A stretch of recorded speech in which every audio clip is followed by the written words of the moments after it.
Good evening, ladies and gentlemen, and Merry Christmas Eve for some of you. I guess some of you it may even be Christmas now, or whatever holiday you choose to celebrate. Happy December 25th. It does not quite have the same ring to it. So, we are back to Stellaris, and I believe this will be the first time I am playing this particular patch of the game.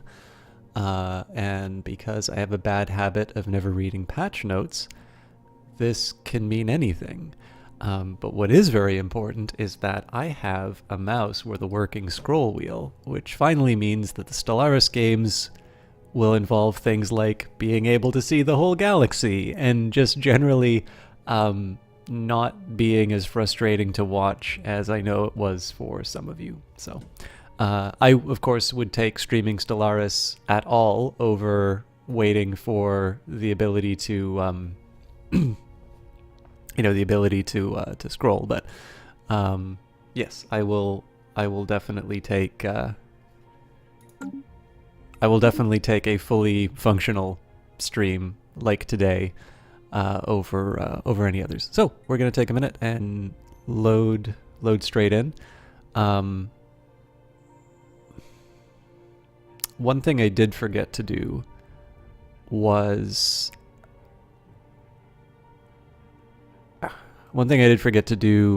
mess around with the volume settings a bit. I've still got max music.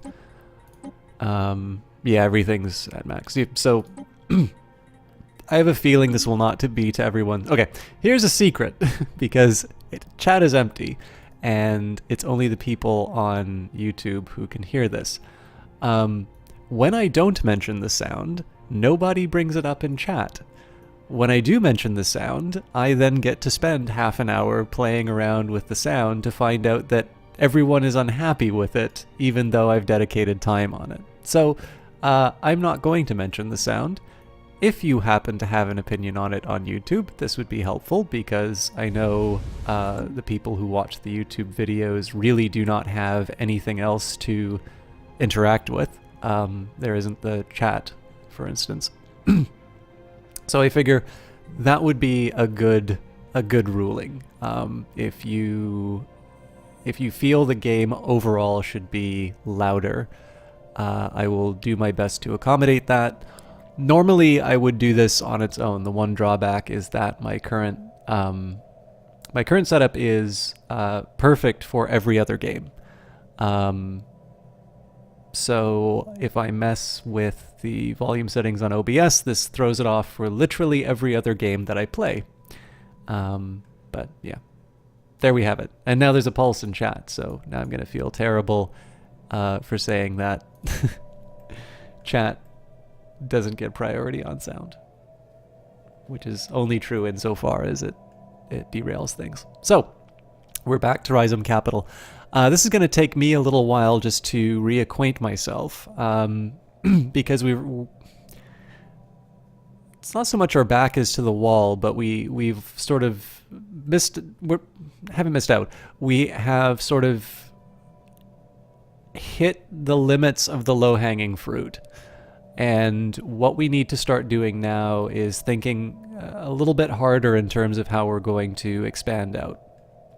So for instance, we've got the Empire Sprawl, and there is a penalty for sort of blobbing out too fast.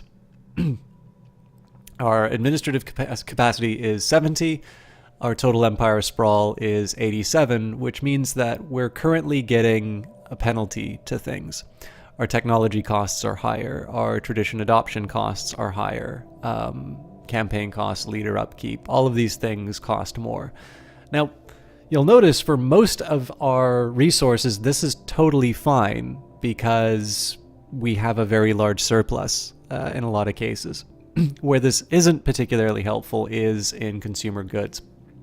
So one of the things that's sort of interesting about this trade-off is, in order to expand further, I'm going to need to make some decisions along the lines of, is it worth it for me to grab this this tile? Will it give me something that I don't already have? Great example of this would be, let's say, the system here, which I don't, now that I think of it, I don't have a way of showing you, but there is a very tasty Gaia world, but it also has 5k worth of enemies, which is going to be something a little challenging to work with. Sorry, I just got a very nice chat from someone.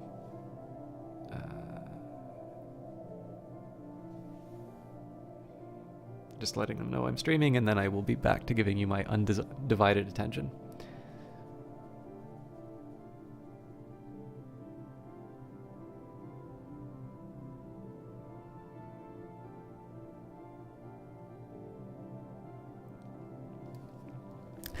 So this is a Gaia world where I'll be able to get just a bunch of people and or plants, workers, and sort of build up capacity is great. There'll obviously be a period of time while I build up the planet. That's another matter. But overall, we're in good shape. There's a couple of other things that I want to think about in terms of expansion, because corporate offices do also cost Empire Sprawl. So, but you'll notice, so districts, seems that it's 1 per district. Systems cost 2. Colonies, hang on a second.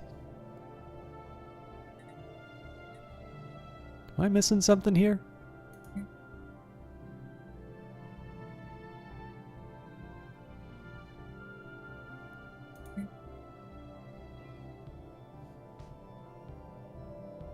Oh, no, 3 this makes sense. Sorry, I was thinking planets I'd just recently like colonized without any kind of sorry, what am I trying to say? I tried to colonize without like having the fully developed planet yet. So we're good there. Where else are we?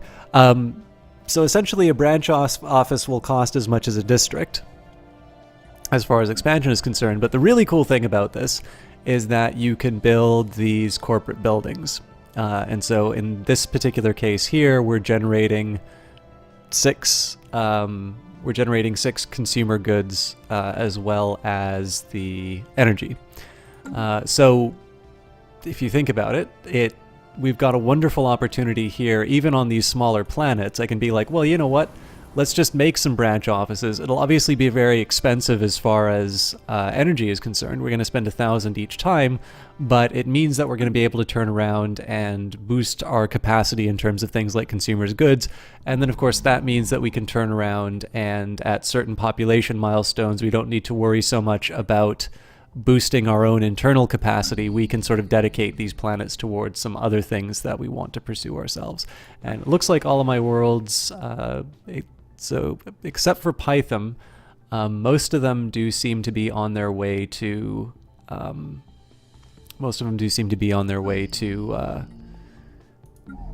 hitting some milestones soon. And obviously here, pretty much every planet has got a surplus of jobs. We've got a labor shortage. So the other thing I want to consider is, all right, so we've got robot workers being created here.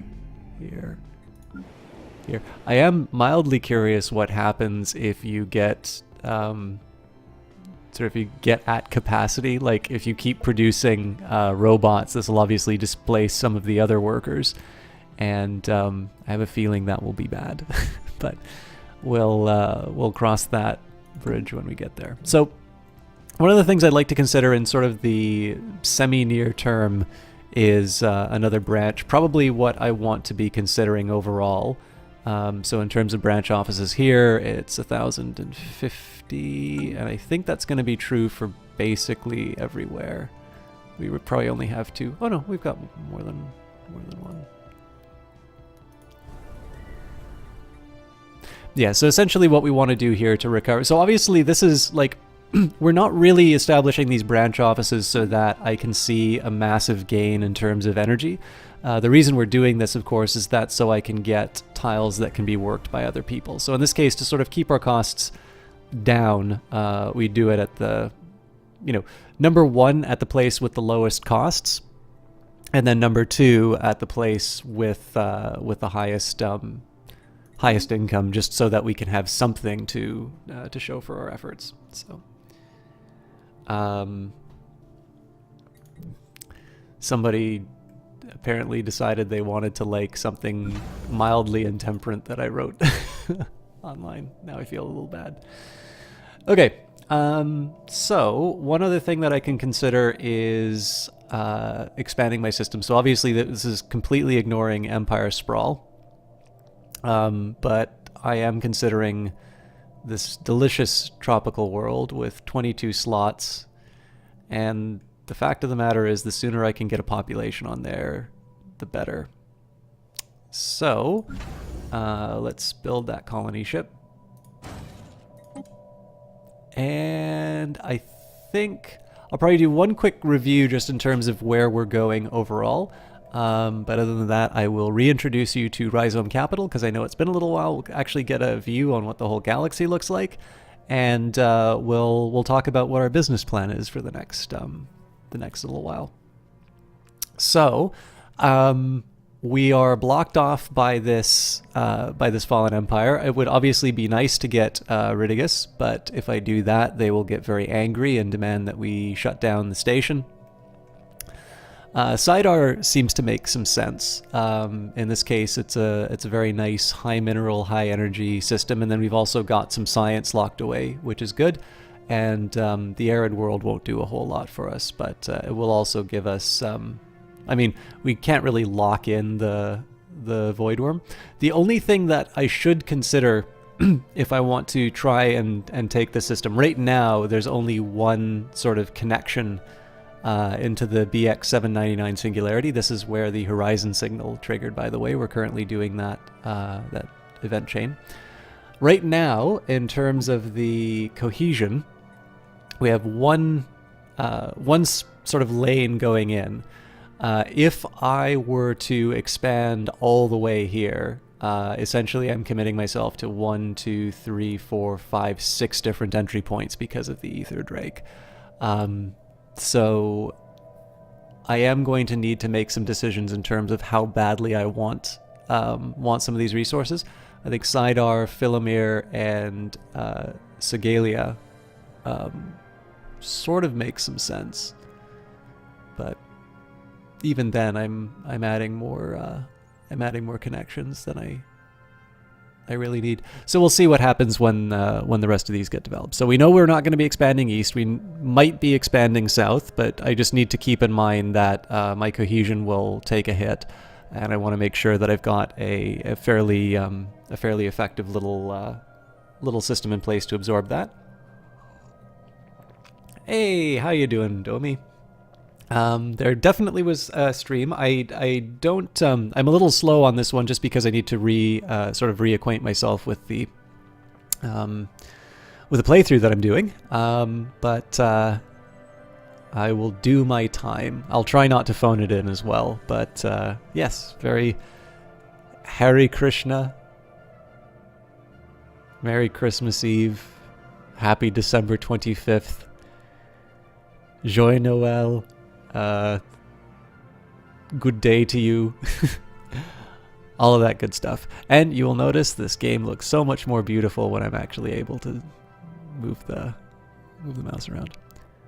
Also, was there a stream on Saturday? There was not. I should have probably been a little clearer on that, but I wasn't 100% sure for myself if I'd be able to pull it off. I was not able to pull it off. So I just opted not to say anything. We will continue on. I am debating on doing a stream on Christmas Day, no promises, but I'm not sure if it's the best choice for me to do Battlefield, because I know there's going to be some people who want to see that, and obviously Christmas is a time that people want to spend with their families and can't necessarily watch Twitch for. So, and then of course that is normally a an Elder Scrolls day, so we'll see. Hello, Unknown Brigade. Happy holidays, Merry Christmas, all that to you. But yeah, we'll think about it. Maybe at the end of the cast, I'll do like a straw poll or something like that. But yeah, I figure probably for Battlefield, we'll leave that to Friday as it's normally been. And I think I'm due for just sort of a review of how I've been doing the schedule overall. Okay, so Southern Expansion sort of taken care of itself. Cyberx Alpha, there isn't a ton to like really recommend this as an expansion point. Maybe to like lose the one cohesion that I'm losing for it.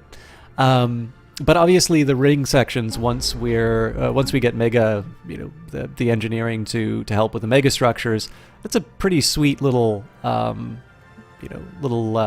station to have. Once my military gets its act together, we definitely want to take this Gaia world. As far as whatever else we find to the north, that's a whole other question, because of course it's one thing to take a planet, it's another thing to defend it. And then what else? There are possibilities sort of to the north here, but again, we've got sort of some natural blockers in the form of these alien beasts, and naturally, I messed up, didn't I? Okay, let's cancel that colony ship. This one is already on its way. Yeah, so I think the real decision that I need to make has a lot less to do with whatever happens down here. It's a lot more about at what point do I say enough is enough for expansion out to the west? And part of this will be determined by whether or not I run into people who are able to sort of claim territory. So clearly here we've got alien vessels. There's not a whole lot that we really want to take on our own right now. But if it suddenly turns out that, there's a species way over on the edge here that'll take up some of these cool resources from us, we might want to hold off.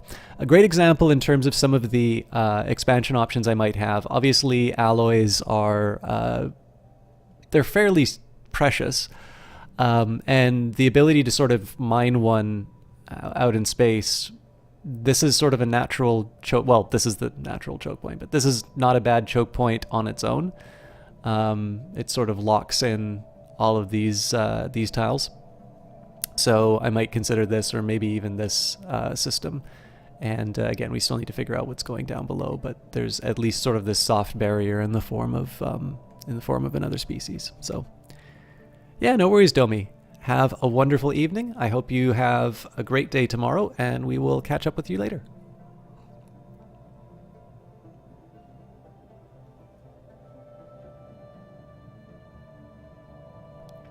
All right. So, just thinking a little bit in terms of strategy, I'm more or less good in terms of where my infrastructure is. Like I'm filling up jobs at the moment. I should consider. Oh wait, that's for generals, not governors. So I'm not too panicked as far as people finding work is concerned, and I've got 2 planets assembling drones. Oh, all the planets are assembling drones. That's great news, actually. So we're good there. A lot of this, I think, is just going to be resource management. We need to figure a way of getting consumer goods taken care of. So we will unpause. Ships upscaled. Okay, and we've got our ships. So again, I could, in theory, take these on one by one. I'm just not so sure that's the right call right now, especially because it's just going to involve expanding out in some areas where I can't necessarily afford it. How long until these guys... Oh yeah, these guys we're going to be waiting a while to expand our offices. This, by the way, is a really neat idea. So in this case here, it's actually in your interest to have neighbors who are doing well enough that they,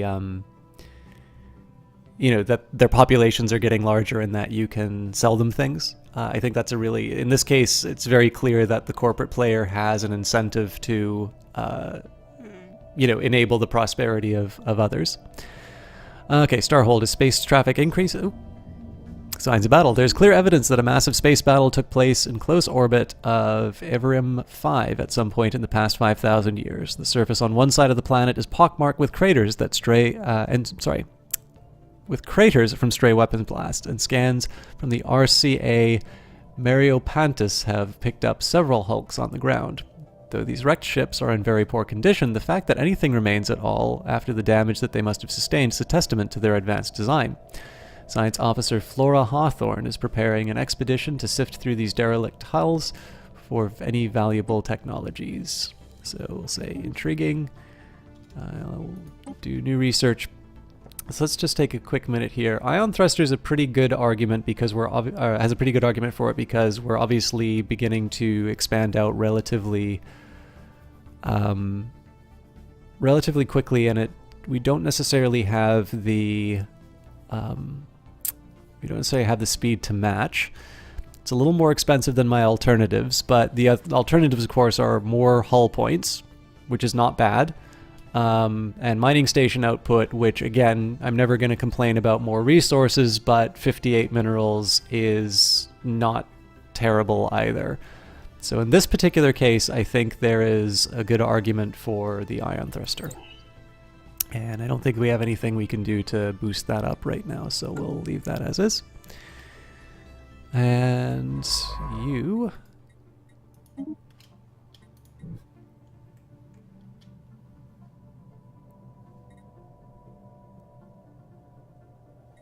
Oh, that was an auto-explore, so I don't think they're going to go back to anything after that.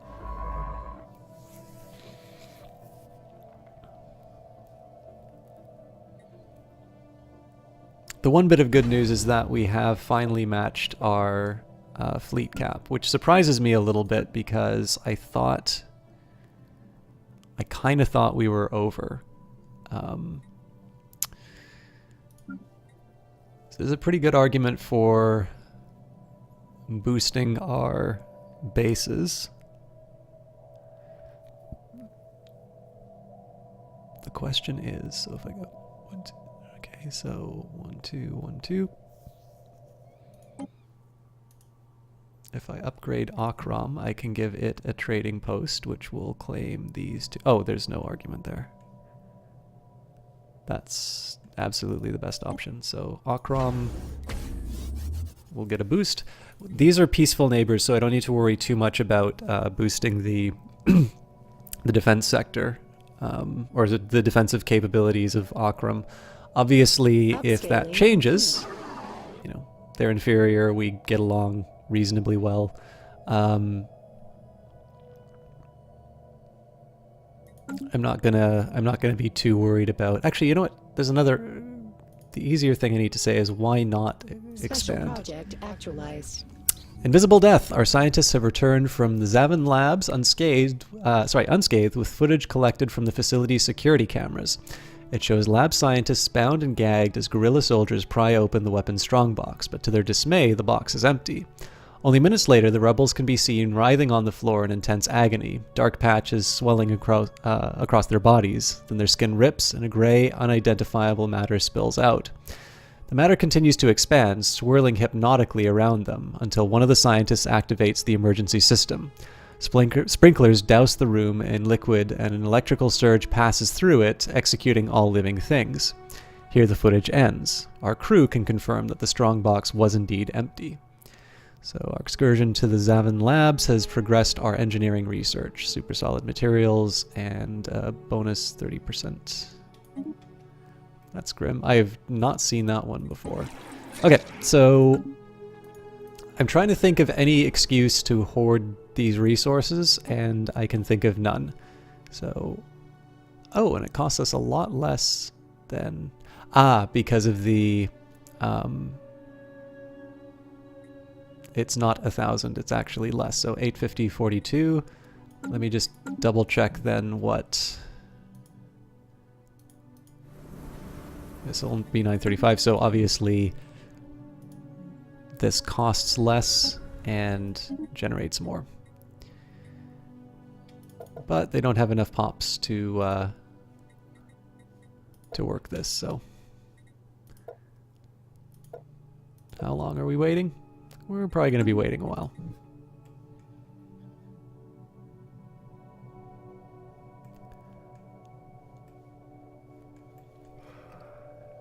Okay. I didn't even think to check about the population, but I also don't think I had any way of doing that, so let's think a little bit about what the next... I know this is a bit of a slow start, but I'm just trying to think a little bit about what the next few moves are going to be. So we stopped expanding out here. Special project actualized. You know what? I was a dummy. I should have expanded equity because I can only build one trade post on Akram. That'll get me 4. The 6 is... Well, you know what? No rule saying I need to commit, so... the team under Science Officer Flora Hawthorne has finished their expedition to Everam 5 and returned to the RCA Meropantis. Sadly, the wrecked starships on the surface were too badly damaged to recover any useful technologies. These vessels were very clearly advanced, however, and we could gain valuable engineering insights if we analyzed the way that they were designed. We should consider the construction of a permanent science outpost in orbit. So that might be a place that I claim. If I do, it's going to be sort of a path that looks like this.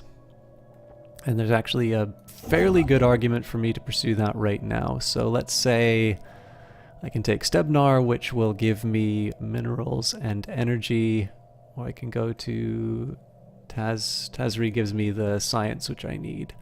Ah, I forgot. I also need to pay in alloys. Okay. So we're going to go for equity. And again, the argument here is just I can build another trading outpost which will extend the reach. We'll be able to get Opsoth and Gaul. There may still be a point where I want to expand out Akram. We'll gain the trade from there. That's great to have. But in this case, it is worth remembering that if I build the trade post, it quite literally only gets the 4. It gets the same thing that Gaul and Upsoth will give me. So in this particular case here, I have no idea what will be happening up here. It might be that I want to build some kind of a defensive structure on these planets, at which point suddenly I have less of a reason to build a trading post on Akram. So it's mostly just sort of preserving my my options until it really matters. I do need to think about what's going on with the consumer goods, because we're basically one pop allocation away from going into a deficit on that.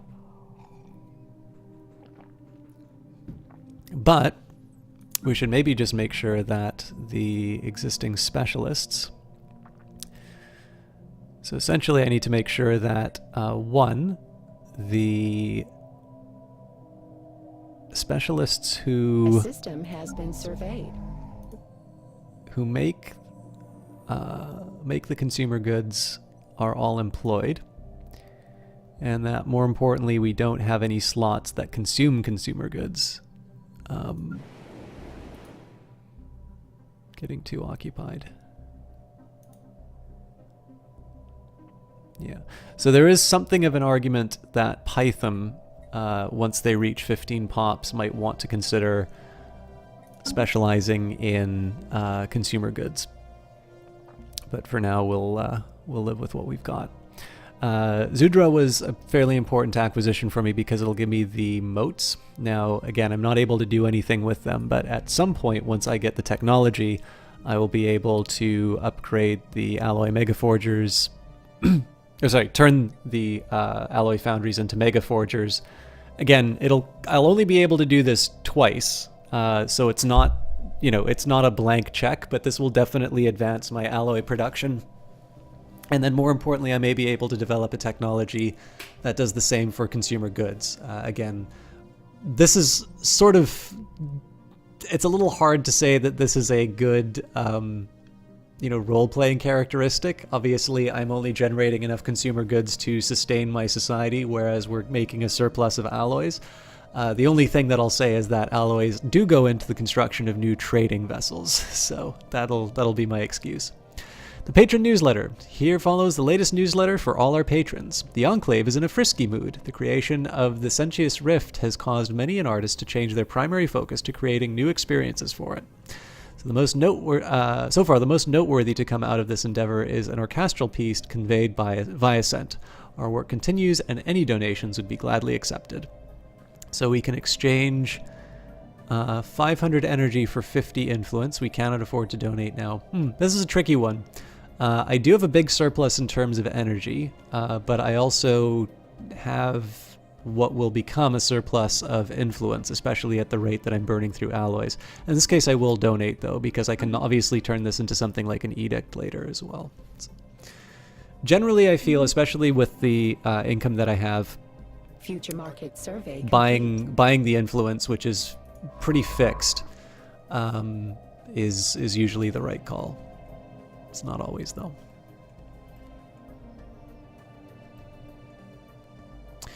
Also, just taking a look at where we are in the galaxy, obviously the ability to sort of snake out is limited compared to what it used to be.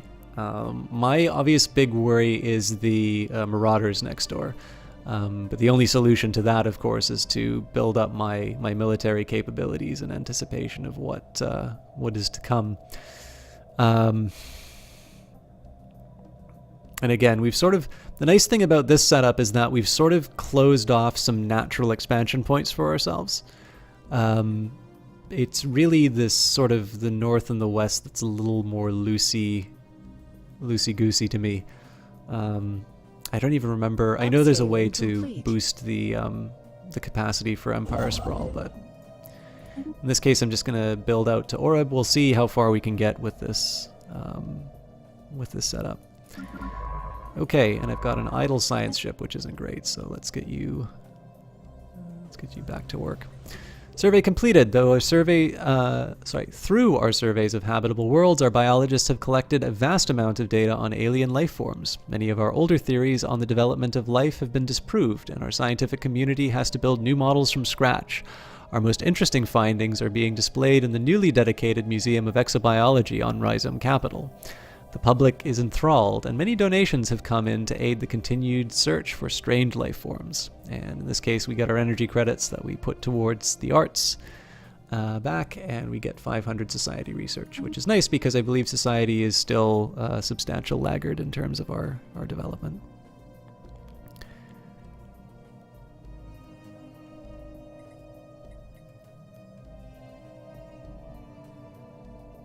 So, new colony on the way. We are also in a deficit for consumer goods. Now, I'm not too worried about this because I will be able to buy new ones. I, however, do not... So, one thing I should mention, sensors are reporting a number of possible points of interest within the dense debris field surrounding LK12J88. So, we'll research that. If ever I want, it's not just that I can go to the market and buy things, I can actually set up monthly trades to automate this for me. I generally don't like doing that, and that's just a personal preference in the sense that this gives me a very direct idea in terms of what I'm giving up, rather than it sort of implicitly happening in the background. And this, I think, is fairly important because you can change the price. If you buy too many of these things, you're going to see them become more costly, which means, of course, it's more attractive for you to build your own, kind of the way that it works in the real world.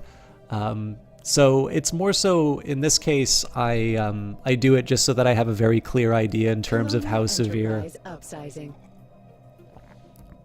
I just have a very clear idea how severe my my deficits are and what they're directly costing me. It's more of a how do I do this accounting in my head thing rather than any mechanical reason. If I could get a very clear chain of reasoning for me where doing a monthly trade deal is better than buying in bulk, I'd obviously reconsider that. Okay, the Shattered World. Among the debris that we have discovered, the shattered remains of a formerly habitable planet. The patterns of fragmentation and charring on the shard suggest that it was blasted with concentrated beams of thermal energy until it cracked from the pressure. This allowed for mineral-rich core to spill out and solidify into clumps of high-quality minerals. So, not bad. I know I'm rattling on the same point over and over again. Obviously, it is not... So, when sort of this thing came out and people were paying attention to, the new sort of refined goods in the form of consumer goods and alloys, everybody sort of seemed to have this reaction of, okay, minerals don't matter anymore. That's not exactly the way that this is working in Stellaris at the moment. I think... I don't know, based on the comments that I usually see inside of chat, this isn't...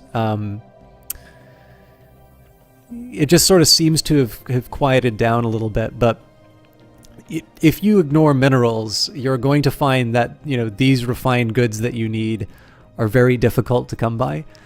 So it's not that you can ignore minerals anymore, it's just that you need to, keep sort of the supply chain in mind. So in this case here, right, if I think about a planet like Sidar, this is a pretty decent one for me, because essentially it's generating enough energy to at least maintain the cost of the mining station. I can't remember what the outposts cost, but it should tell me where the starbase. I think they bumped up the cost of I think they cost like 2 or something like that. So the system itself is a deficit, but obviously it offsets a little bit. So anyways, let's say it's -1 for the sake of the argument. But you get, in one place access to, actually I guess it would be -2 in this case. You get access to some fairly decent deposits.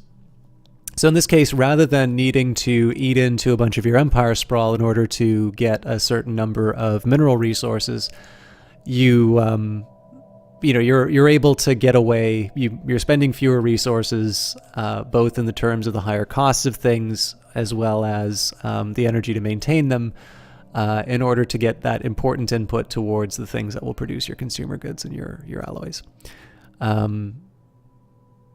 Whereas if I take a look at something like Kesso, well, I can't colonize the planet. 2 energy versus 3 minerals. Well, obviously, I mean, you don't need to be too bright to clearly see one number is bigger than the other. But this is kind of generally how I'm thinking about these things right now, is I do actually keep an eye on my minerals, especially too, I mean, in the worst case scenario, right? If you've got, if you don't have a good balance, you can always just sell some of them. Now, obviously, you're better off if you have a surplus of something like consumer good. In fact, this is interesting. I wonder if this is because I bought so many of these. I was just thinking, like, what if you wound up having a nice big consumer goods? Because, like, this is one thing I can sort of think about the galaxy, is that in multiplayer games, I'm going to assume everybody's falling over themselves to generate alloys. Not everybody's falling over themselves to generate consumer goods, which means that generally there's going to be a surplus of alloy. Well, maybe not a surplus of alloys, because obviously they're being used, but generally there's going to be more capacity for alloys, and there's going to be periods where people have a surplus that they might be willing to sell, and usually a willing buyer. But if you have excess capacity in terms of your alloys, chances are that means that you don't have a lot in terms of consumer goods, which would mean that across the galaxy, there's always going to be a shortage of, the necessities and conveniences of life, to put it in the terms of Adam Smith. Which is, I mean, this is one of the reflections I'd say on Stellaris. I know they're working on it, and I think Megacorps is a great step in the right direction, but this is still basically a war game. Like, there's, you win by crushing your enemies. I think probably what you will see is an undervaluing of consumer goods so long as the game continues to sort of have this military focus. And this is true of all of the Paradox. I mean, like Hearts of Iron 4, it's a World War II game. You can't have a World War II game without the war. But even, in terms of Europa Universalis 4, I mean, it's a great powers, mercantilism, obviously there is going to be a lot of conflict in that. So, it makes sense that all of these games do have something of a warlike focus, but in this particular case here, I just think that consumer goods will always get short shrift, because in the end, your species just has such an incentive. Just the way that the game works. If you undervalue consumer goods, well, you spend a little bit of money to solve that problem. You have to import the shiny toys. If you are underdone on alloys, they're one of the most expensive things that you can buy, and obviously you need to keep your fleets in space. So it'd be kind of interesting. In fact, this is one of the things I think probably they can wind up reimposing a little bit of balance on the game just simply by adjusting where the baseline is for consumer goods. And I have to assume, we don't have a galactic market, so I don't quite know how the dynamics of that are going to play out in this game. But I think it'll be a little interesting to see how these things play out. Okay, Omega Theory, a set of social protocols based on paradoxical intuition and on love. When we know the system of the loop, we learn that we can influence by receiving instructions as well as giving them. Okay, so I can boost my fleet command limit. That's a pretty sweet deal, because that will allow me to unify these fleets into a 2K monstrosity.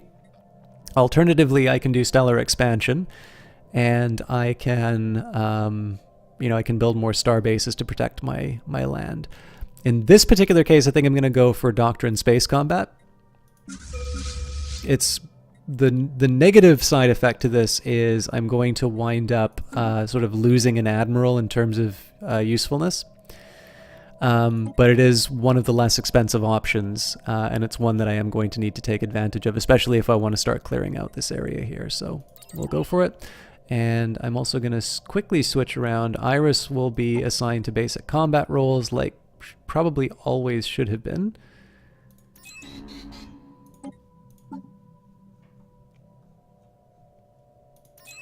And this is basically just so I can line up my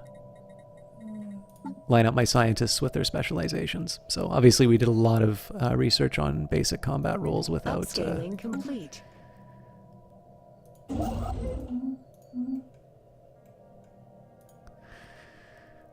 Okay. Against my better judgment, I am just going to stretch this out as much as I can. And then I'll obviously double back and fill in the gaps. One of the main reasons for me filling in the gaps is just so I can reduce the cohesion loss. So this is obviously a particularly savage little spot for me to wind up in because there's just so many entry points. But Aura is not the worst place for me to claim overall. Actually, it is kind of... It doesn't prevent the stuff that I want to prevent. So really, I think if I'm going to wind up making a stand somewhere, it's probably going to be Higma.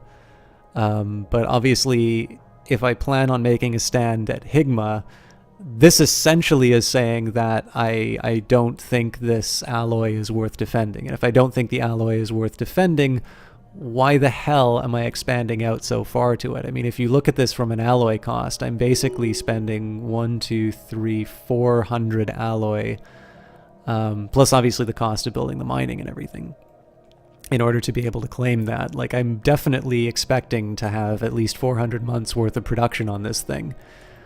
To say nothing, of course, of what everything else I could be using that alloy to build with. So, the other thing I need to think about is whether or not I want to be boosting up the size of my other bases.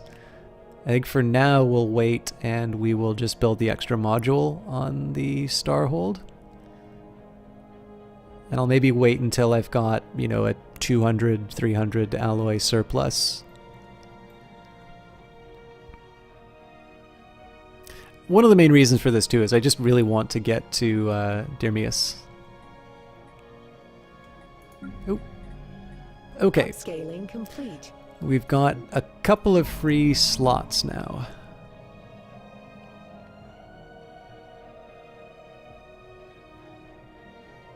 So we're short on housing for sure. What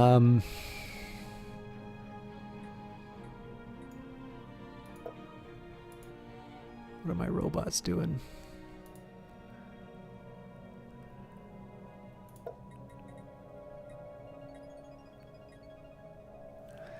So both of these planets are already working on civilian industries. I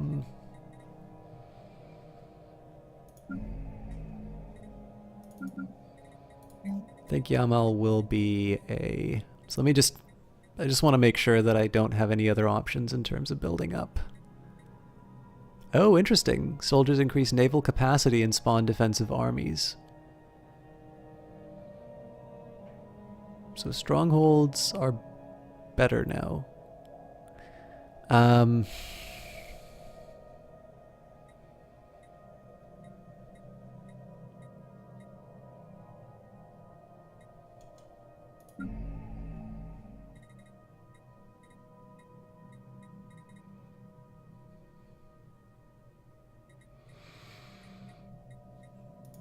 So there's... It would be nice to have something like a corporate culture site for sure.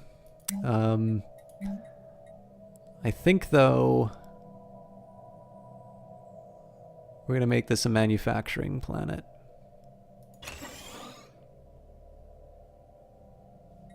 And then we're also going to need some housing in a bit, so we'll build one of these. And as far as the capital is concerned,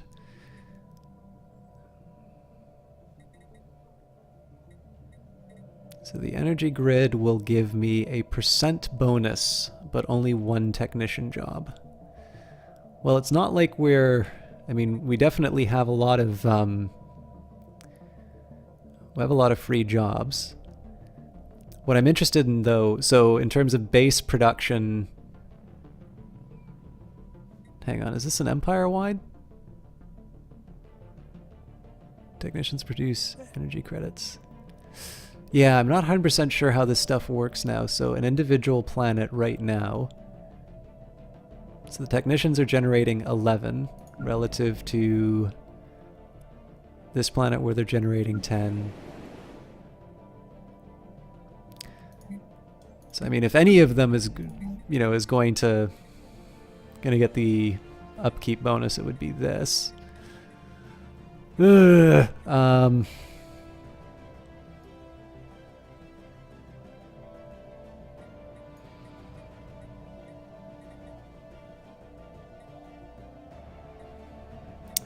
Okay, so the best arguments in my case right now, I would say either research labs, because you can never really have enough science, or an energy grid.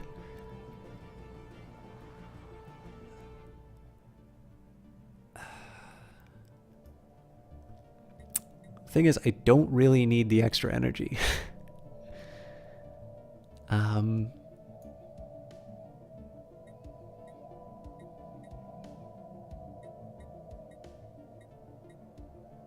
Okay, so here's the path that I'm thinking of right now.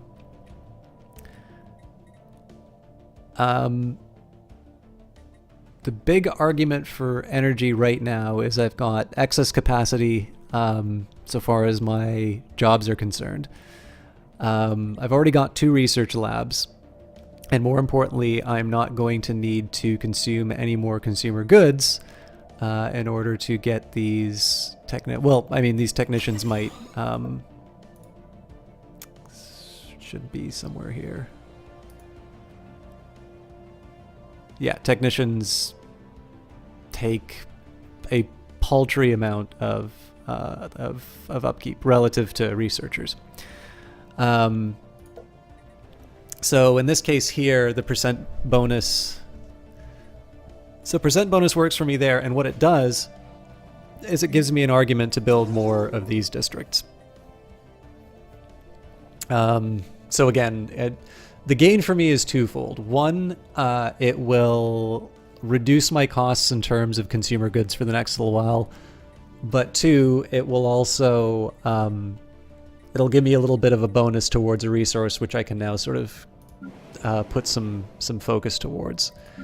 And let me just make sure people have the jobs that... Okay, so we've got civilian industries and a city district on its way. That should give us 3 new pops worth of...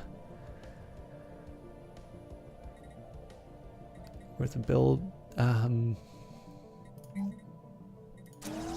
maybe get you to build another energy. I don't feel good about that energy use, but yeah, okay, we'll work with that. Sorry, I probably spent a little longer thinking about that than I needed to, but I do really like the way that the districts force you to think your way through your expansion. It's frustrating sometimes because obviously it would be awesome if you can just say, you know, I'm building one of these and you can't stop me. Scaling complete. Good news there. Oh, you get 2 slots. I should have built at Akram then. Okay, so we'll build 1 trade hub here for sure. And Off-World Trading Company produces 2 trade value for each trade hub. Works for me. We would not want to drag your empire into a conflict, but it is clear that we would benefit from joining together against possible threats. I believe this will cost me a little bit of influence. I think I will agree. Incoming transmission. Now they want... The shareholder people should not be prisoners in the Rhizome capital, and neither should our own people be limited to inhabit our territory. Let us agree to remedy this. I want to be careful about this, because I believe their colonies are actually reasonably attractive. What was it? Okay, -4. Also, I don't remember what types of planets they want to live on. But yeah, I mean, this is the thing. Like, my planets are not exactly... they're not the sort of place...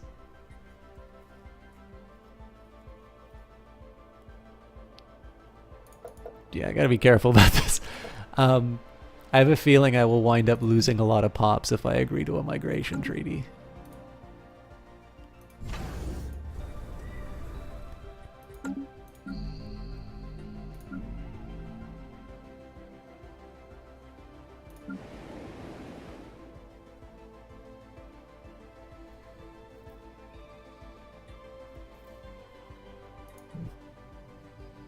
Maybe we'll compare happiness, so like my lowest is 69, and then whatever this one's going to wind up getting, I'm going to assume that they're going to be a little miserable. Compared to...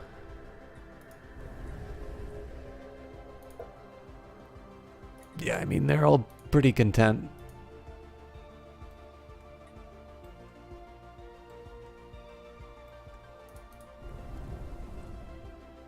They live on Savannah worlds.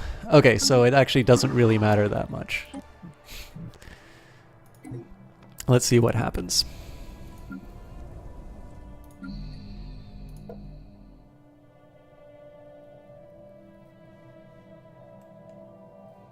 Interesting. So we are currently more attractive. I have a feeling they will probably not actually show up. But it'd be really cool if they did. Okay, so Future market survey complete. the reason I built this trade hub was so that I can get the 2 from Upsoth and Gaul, so that would be the same as getting Biram Evading over here. competitive fleet. What's going on here? Did they move?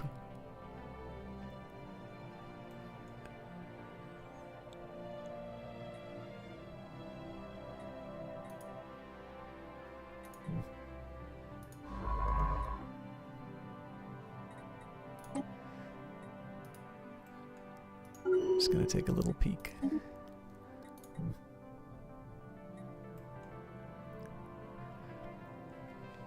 Outlier identified.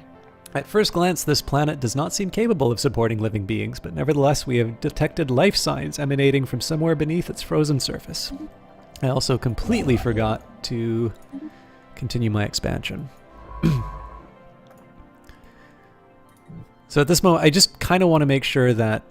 Okay, cool. So these things are migrating.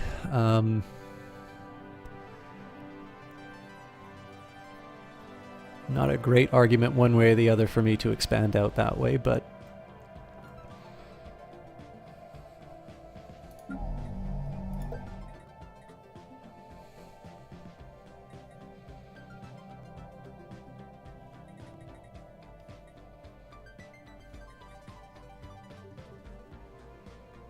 Research actualized.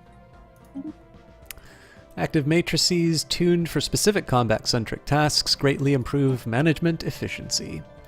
Okay, so we can go for the mining laser, which will be our fastest option. I'm always behind on reactors, though, so I think we're going to research cold fusion power. Ocean beneath the ice. Deep scans of Shellac 4 have revealed a large ocean heating by hydrothermal vents beneath the ice mantle covering the surface. Science Officer Flora Hawthorne dispatched probes from the RCA Merotipanus that drifted through several miles of thick ice and found the water below teeming with what appears to be life. We will need more resources to conduct a thorough study of the many unique life forms inhabiting this ocean. All right. Well, interesting. And then shift control click for research project. And this is just, so this is a little, it's not even silly, but this is a little unnecessary because I have, I'm currently on auto explore. Apparently I also forgot to search out this anomaly, so we'll take care of that just shortly after. But essentially what this does is it puts the deep sea expedition at the top of the queue. Ah, there we go. There's oodles of consumer goods.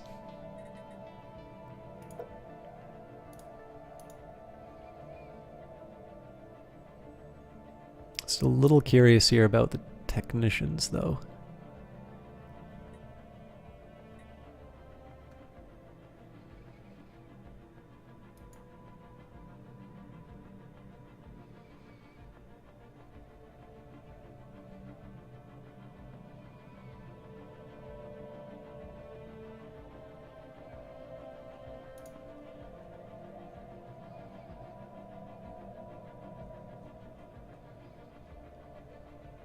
Upscaling complete. Okay, and finally expansion out here. And again, the main motivator here is just because of the alloys. I also think at this point I'm in a good spot to upgrade the Starhold.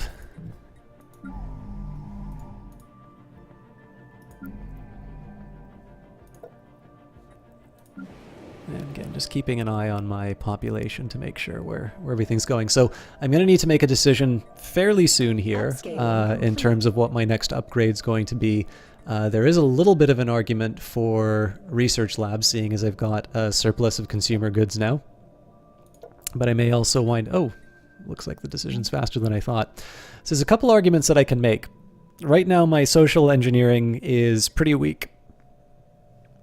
So social engineering will give me 4 social, 6 unity, and then 5 trade value in exchange for 4 consumer goods. Alternatively, Special project actualized. Science Officer Flora Hawthorne has returned from the expedition that studied the rich biosphere of the seas beneath the ice mantle of Shellac 4. Several large species native to the lower regions of the global sea have been found to produce a unique inorganic molecule with immense healing properties. If this molecule is successfully harvested in large enough quantities, it could revolutionize the field of medical science and may even have industrial applications. So 200 experience, 250 social research, living metal deposit found on Shellac 4, and we've gained the living metal tech research option. Okay, so here's the trade-off that I'm currently experiencing on this planet. We are a little short on amenities, which is probably good to keep in mind. So I get amenities for these city districts, but the thing is, I think I have enough city districts.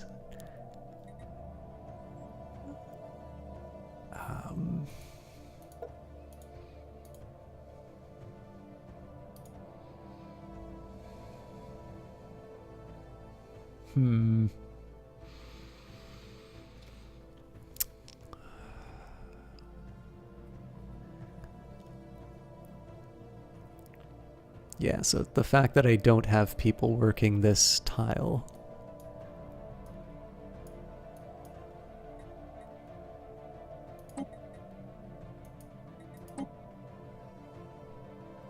Okay. Oh yeah, and they're completely migrating. That's really cool. Okay. So I don't get amenities from the corporate culture site, but I did already build them luxury apartments. So I can do... how did I handle this on my other planets? Yeah, I built a commercial zone. You know what? As much as I want to expand, so this is kind of the reasoning that I'm employing here. Yes, it's cool if I get a bunch of so. This is what I was talking about a little bit in terms of like when I say it's a little frustrating, I mean this in the like Ticket to Ride or just general Euro game sense. So if you guys have ever played a game like Ticket to Ride, what these games wind up doing is you get one action to play each turn, and they give you 3 really desirable options. So in the case of Ticket to Ride, you can spend cards to put down railroad tracks, which is ultimately how you score inside the game. You can draw 2 cards at random, or you can draw 1 card from the 5... hang on. Sorry, you can draw 1 special multicolored card. Oh, no, sorry, okay.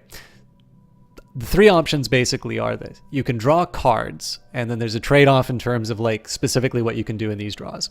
You can build a track, which will ultimately be how you win the game. Or you can draw new tickets with which you can, basically if you've already used if you've completed your existing tracks, you can do that. So similar story here in the sense that, getting 5 pops is a big special event, and it's like, oh, wonderful, I'm going to be able to build more infrastructure. But those pops don't just come out of nowhere. You actually need to make sure that your society is a decent place to live.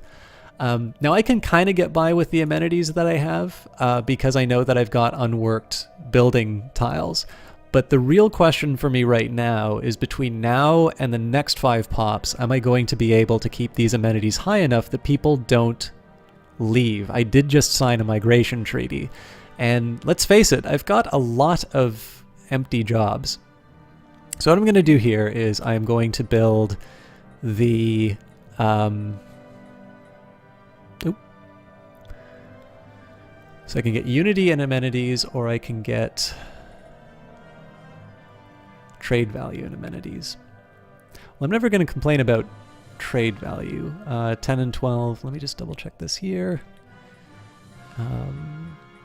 Hollow Theaters 4 and 20. But it requires jobs. See, there's the rub. Well, no, hang on. This is clerks as well. Okay, 12 trade value, 10 amenities, or 4 unity, 20 amenities. That's a really tough call. Although it costs me consumer goods. I think I'm going to start with commercial zone just because trade is such a big deal for me. But I think I need to start thinking about some entertainers in the future. But yeah, so this is clearly not the thing that I would want to build on my own. I either want to make sure I don't have a shortage of consumer goods in the future. I want to boost up my research. I want to find ways of getting the empire sprawl down. Just there's lots of different things that I can try and do. realistically, I want a corporate culture site on every planet because only one of them's really generating unity right now. It's a main reason why I almost went for the Hollow Theater. But essentially in this case here, this is to try and keep the planet as attractive as possible to other migrants. Basically so that I know the next 5 pops are going to be coming faster than they otherwise would have. By chance, we stumbled upon a faint alien signal during the survey of this planet. The source appears to have been a small object in orbit. The signal contains no message. Could it be a distress transponder? Okay, Equity is almost done its off-world trading company, so that'll give us a nice little boost in terms of trade value. But I do need to decide what I want to do with... Upscaling complete. There is a really good argument for doubling up shipyards. The ability to produce 2 ships at once is massive. But I have a feeling there's going to be a really big... okay, just build mining stations for days. So what I'm basically going to be doing now is I'm going to be double backing and actually building up all of this infrastructure. And then we'll maybe start thinking about plugging up some of the holes in our layout here.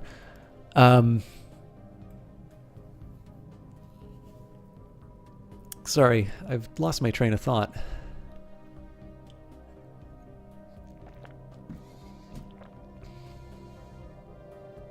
I was talking about consumer goods. The mummified remains of a single individual being to a previously unknown mammalian species have been found drifting in high orbit over Zorf 6.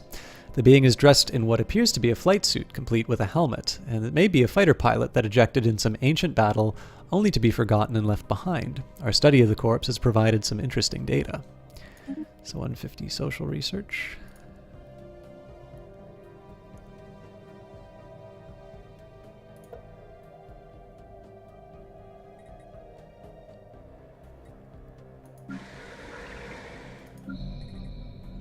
So it turns out that the commercial zones on this planet didn't do anything to help me with the amenities issue.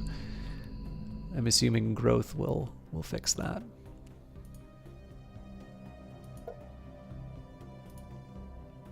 I also want to be a little conscious in terms of what's happening with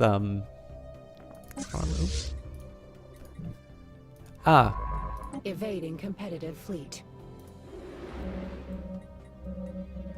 The creature observed in the Pouter system is unlike anything the Foundling has previously encountered. Highly aggressive with destructive capabilities to match, it guards a planetoid that initial scans indicate is exceptionally resource-rich. Ominous. Science ship facing unfair competition. Ah, get out of there! What are you doing? Scientific asset lost. That's a shame. What was it doing in there?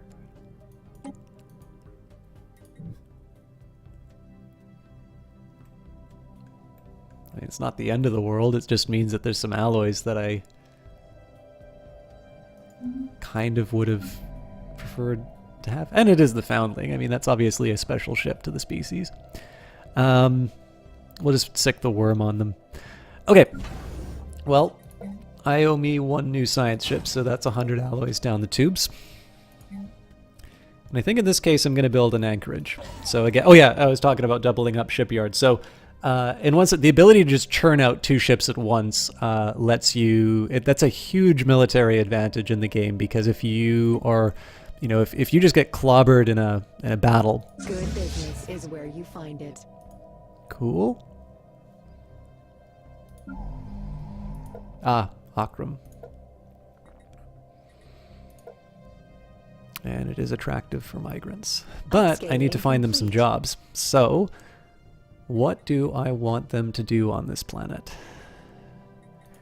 Well, let's start them off as clerks. Upscaling complete. So it'll give me some decent Upscaling housing. complete.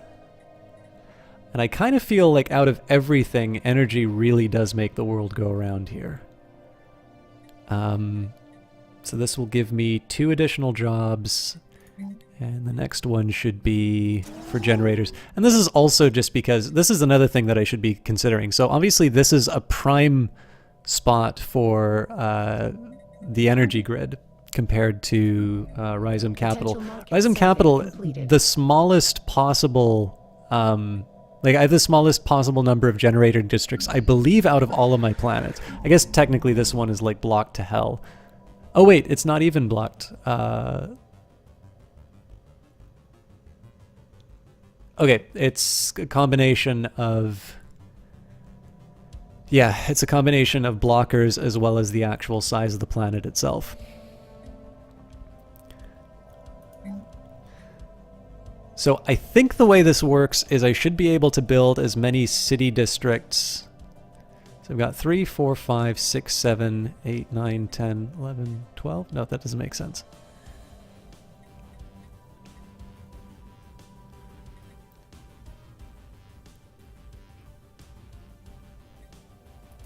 So this, Research actualized. there is a cap on the number of districts that you can build, and it's clearly not limited just to this. Upscaling So I've got 3, complete. 4, 5, 6, 7, and I can build...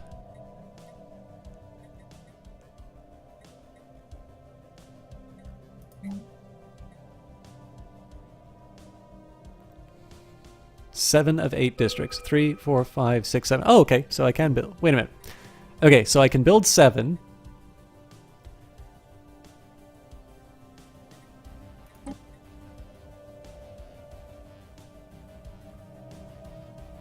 Ah, okay. So these are blocking my max districts by a fairly heavy amount. I should have actually been... I definitely should have been paying closer attention to that. Okay, good to know. Engineering. We can get exotic gas refineries, we can get destroyers. We can do engineering research.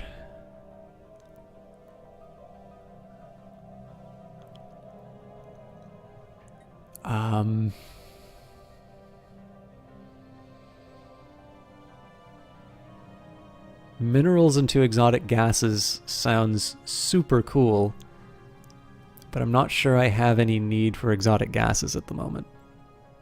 Can do super solid materials. That will cost me... Hello, Omni's Eye. System Shock, bed and a doggo, the perfect way to end the day. I am glad to hear that. It's a little more quiet here tonight. Oh my god, actually, so apparently a whole bunch of you just came in, and I'm wondering if I have Rambler to thank for that again. No, but I'll tell you what. So Omni's Eye, I'm sorry to do this to you. I actually need to go to the bathroom really quick. But before I do this, I wanted to take a quick minute and say a few thank yous for a host. So normally I do this kind of at the end, or, you know, at a point where not a lot of people are going to hear it. But I did want to take a quick second here and say thank you to Sir Tristan Live. I particularly want to thank Sir Tristan Live because he was somebody who we hosted after one of the press key streams that we did of Stellaris. So if you guys do like Stellaris content, do check him out. Oh, looks like I was talking too much. It switched positions on me. Flofi, Nubasaur42, Chaotic Tabris, Ottawa Streamers, The Sleepbringer, Sir Tristan Live, Inferno Fowler, Unknown Brigade, Freighter 5, Lore Master Noja, who's doing a, or it might be Noah, who's doing a game. And we've got K5RTO. K5RTO is also a Stellaris streamer and generally a science fiction streamer, so definitely some people that... there's at least a couple people there who stream this game who I think you will enjoy.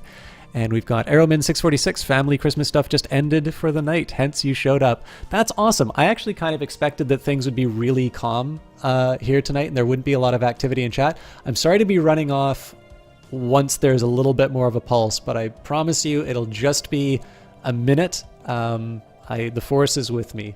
So enjoy the admittedly quiet but very enjoyable Stellaris soundtrack. I will be back momentarily, and we will we'll carry on with our adventures here. I have a couple of plans in terms of what we're doing next. A lot of this is just going to be expanding, and a lot of it's going to be more merchant stuff, but I'll try and make this interesting. Also, I didn't do the biography of the species, so how about I put that screen up for you? Okay, it's actually getting kind of urgent. there we go. I don't know if you guys can read this at this resolution, but I will leave you with the biography of the species.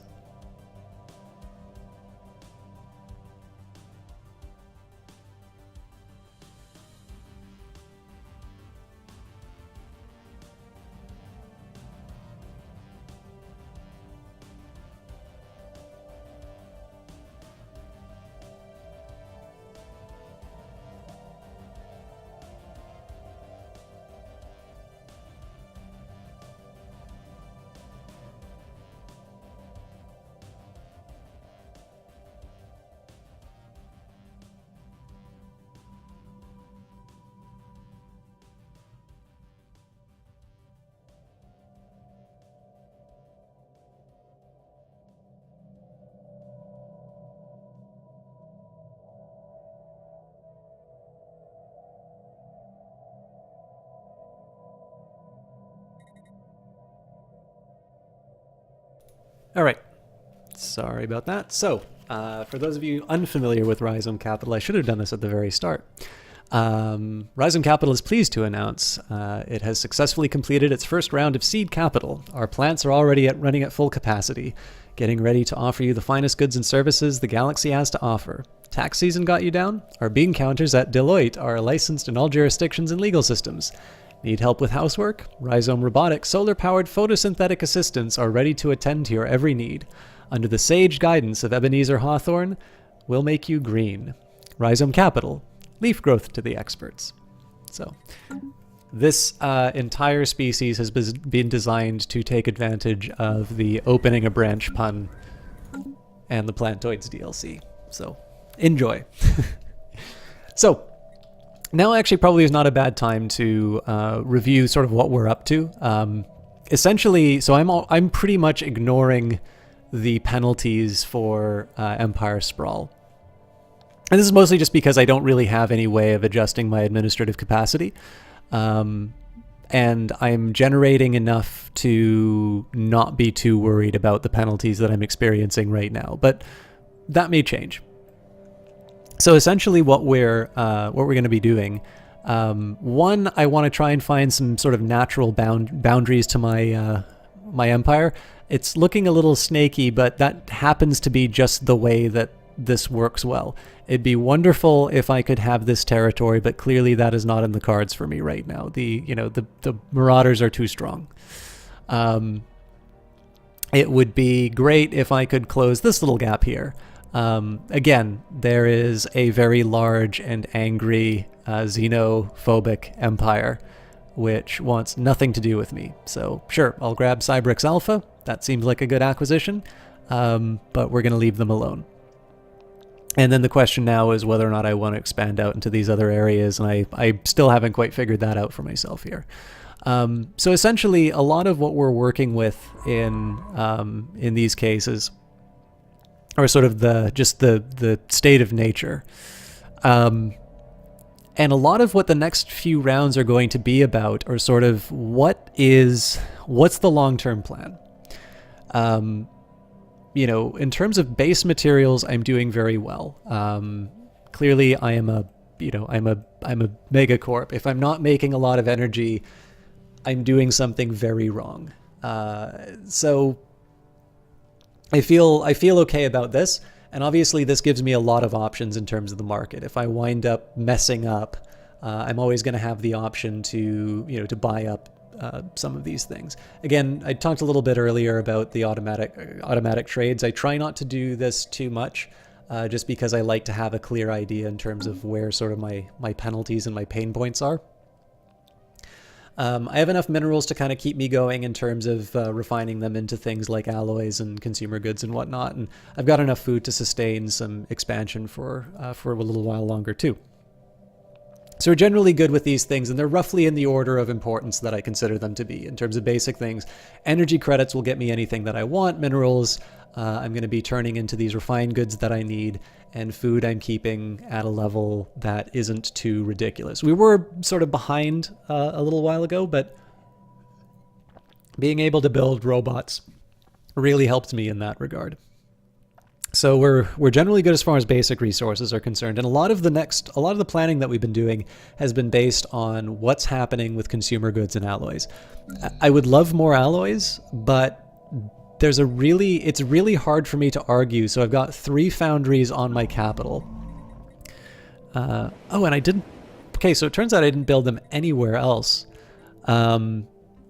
But it's kind of hard for me to argue for those, especially because I have moats within my borders now. So once I gain the moat stabilization technology, I'm going to be able to upgrade at least 2 of these to generate some absolutely eye-watering quantities of alloys here.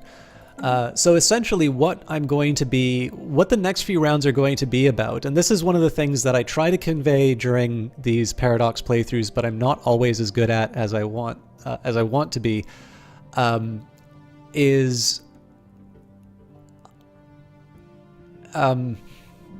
sorry, it's going to be another plant pun. It's not one that I do. It's kind of the planting seeds approach to the game. It's the idea that there are going to be some things that happen that are either good for my playthrough or bad for my playthrough. And the origins of those problems will not be the events that suddenly happen to me at that moment. It's actually going to be the decision that I make right now. So for instance, I know at some point the Great Khan is going to show up. And they're going to be right next to my capital. And I need to prepare for that. I need to figure out what I am going to do in that eventuality. Especially because I've not maxed out anymore, but I have a whole lot of space stations. And I mean, there's anchorages, but let's face it, this is not going to be enough to handle, the Great Khan when they show up. So what's one of the things that I can do? Well, I'm already working on combining up my fleet so that they can be, be put under my best admiral. I'm going to start working on that. I'm already upgrading this one, but Equity Station, we've already got another anchorage in place so that we can build some more ships. We're sort of on the path. But maybe a little bit more importantly, I'm just saying is like, okay, so we'll have the alloy capacity. Once I get moats, I'll have sort of the alloys to be able to build up the Navy. Obviously, I made a decision not to build a second shipyard at Equity, which means I won't be able to build them as quickly, which means I should not be willing to throw away ships as readily as I might in some other circumstances. So what am I thinking of in terms of the future? Well, at the moment I've got 10 consumer goods. How might I spend these 10 consumer goods? I'll just give this as an example to look forward. Well, in terms of things that'll cost me consumer goods, really we're looking at corporate culture sites. We're looking at research. Actually, I think it's just research and corporate culture. And obviously research is pretty huge because it'll be 8 science of each type.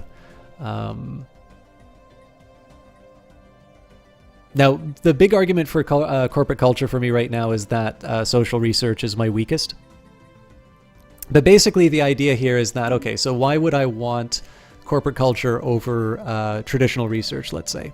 One big argument for that is I'm not getting quite as many sort of ascension perks as I used to. And this is just simply because, my empire is expanding and I'm over my empire sprawl, and I'm not really investing in boosting up my unity. So I need to keep that in mind, and I need to ask, how badly do I want that? In this case, I didn't go for it simply because I wanted to make sure that my amenities were up, which, as it turns out, my population is not helping me out in this regard. Looks like we still have people who aren't working the clerks. 3 free clerks jobs. It can be filled by any pop that meets the criteria for working the job. The job can only be worked by pops that are not being purged. Yeah. At this point, I'm just kind of letting it sort itself out, but one other thing I can do for decisions, we can distribute. Yeah, you know what? Let's just put the screws to the neighbors because we've got a consumer goods surplus. So all of my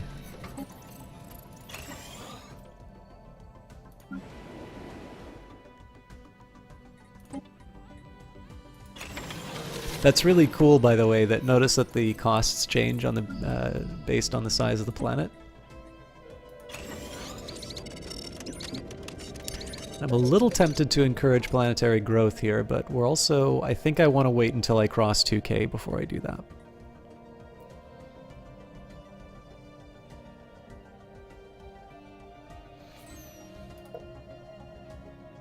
Yeah, okay. I'm generally okay with this. Hang on, why do I have crime?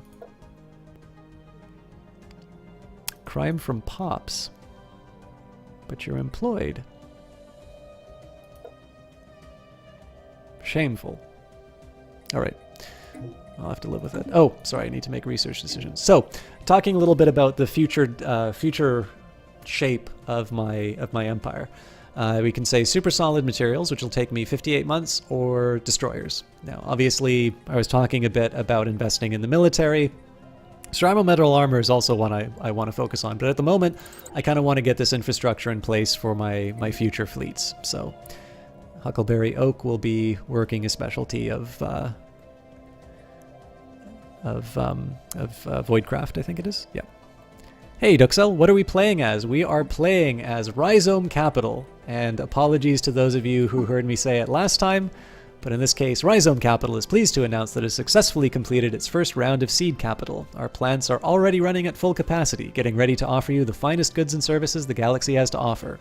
Tax season got you down? Our bean counters at Deloitte are licensed in all jurisdictions and legal systems.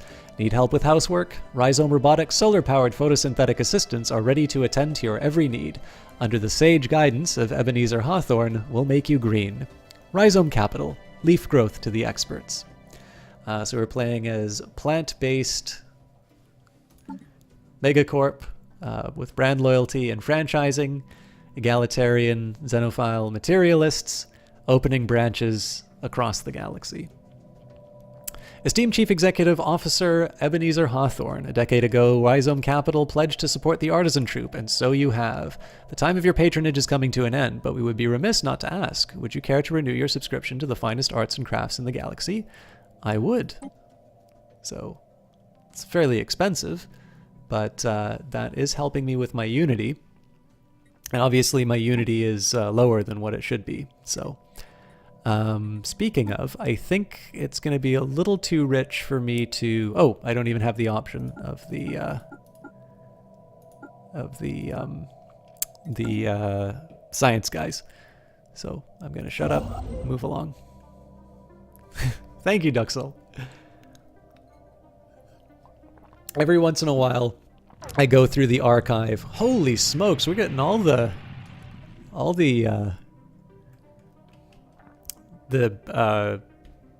Leviathans. Every once in a while, I go through the archives of all the species that I've done before, but this one quite literally was as soon as I knew that you could open branches in Megacorps, I was like, well, Plantoids DLC is coming in handy tonight, so. How are you doing this Christmas Eve? Or December 25th Eve, if you don't believe in Christmas. Automated Dreadnought. A single massive warship has been discovered, patrolling the Tribcar system. No life signs can be detected on the vessel, but it is emitting a very strong power signature and appears to be bristling with weapon systems. It does not respond to hails. Caution is advised. Look at the size of that thing. Evading competitive fleet. Also, I completely forgot to put this new ship to work. You live long, but, well, I mean, for the difference, this is better. And what's it going to cost me to upgrade you? 176 and 70. Tricky. Yes, we will do this. And then with whatever's left over, we'll start upgrading some of our other systems. So again, the idea behind this one is now that I know I get 2 unlocks, I'm going to put 2 trading posts so that I can take advantage of the 10 trade. And then we'll build an off-world trading company. You do, but you really don't do much. Empty house tonight. Well, same here. But that's because I live on my own, and my family does not live in the same city that I do. So that's more of a Upscaling complete. that's maybe less surprising in my own case. I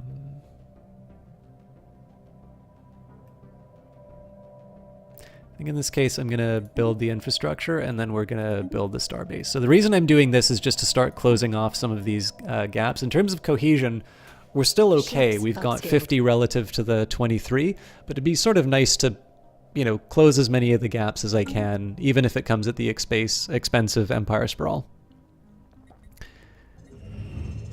Ruined worlds. The RCA Juris crew have reported the presence of a decaying orbital station in multiple tomb worlds near the Gillis system. Whatever interstellar nation once inhabited the Gillis system appears to have collapsed into ruin long ago. Fallen Outpost is a junkyard of a planet covered in irradiated, rusting remnants of demolished buildings, infrastructure, and vehicles. No higher forms of life are recognizable. We might gain more insight into this lost civilization by surveying any similar planets in this and neighboring systems. You know, before you go too crazy about that, I'd kind of like you to research that anomaly. I know it's a long trip. I know there's probably other science ships that can do that work, but Pikachu, I choose you. Okay. By the way, I've never played Pokemon. In case that wasn't painfully obvious to everybody.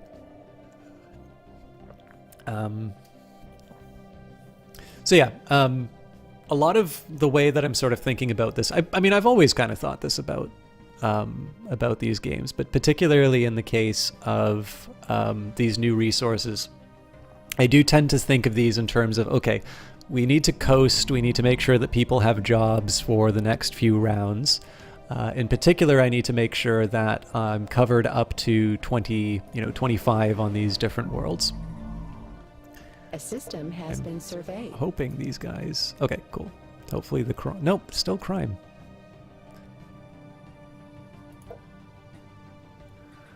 Also, I can consider getting a new leader. Where's my cap, though? Maybe there isn't a leader cap. That's awesome.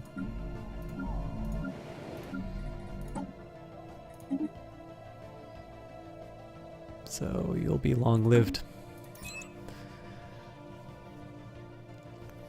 But yeah, so essentially what this is really coming down to right now is I'm asking myself the question, how am I going to spend these next 10 consumer goods?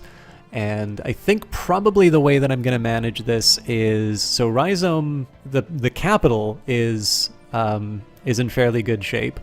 I may wind up switching out this energy grid for something else.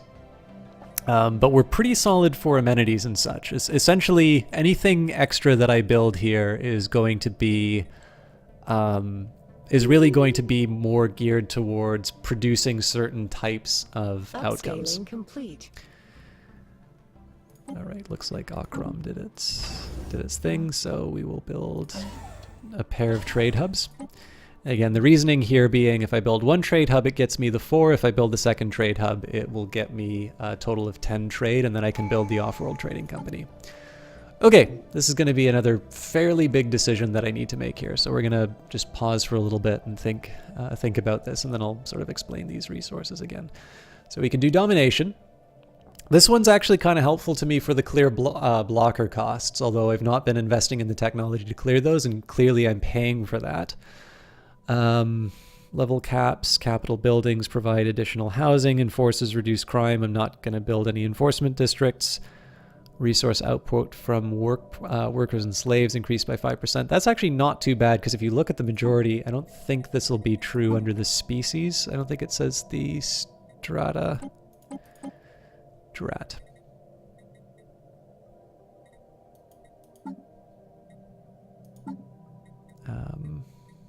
I'm just trying to think if there's any way that you can see sort of the breakdown of the population. Anyways, so here, 34 workers, 16 specialists, 3 rulers, 14-6. As you can see here, like, there's no shortage of workers anywhere except the new colony. So that is a 5% bonus is definitely going to be a big, a pretty big boon. Obviously, this isn't about getting the vassalization goal anymore. Like, clearly I went for that fairly early so I could subjugate people, but the plan here is to profit off of them, not to subjugate them. Now, there could be an argument for supremacy just because I have the Marauders next door. This would increase my starbase capacity, which is not bad. Ship build speeds, upkeeps, fire rate, starbase damage, and the command limit. I mean, these are all pretty good. Diplomacy... Well, this is trade focused. So diplomacy has a pretty good argument for it. So does discovery, so does harmony. Okay, let's actually sit down and work through all of these. So clearing blockers, more effective workers. Harmony will reduce my food consumption. It will boost my stability. Bonuses to lifespan.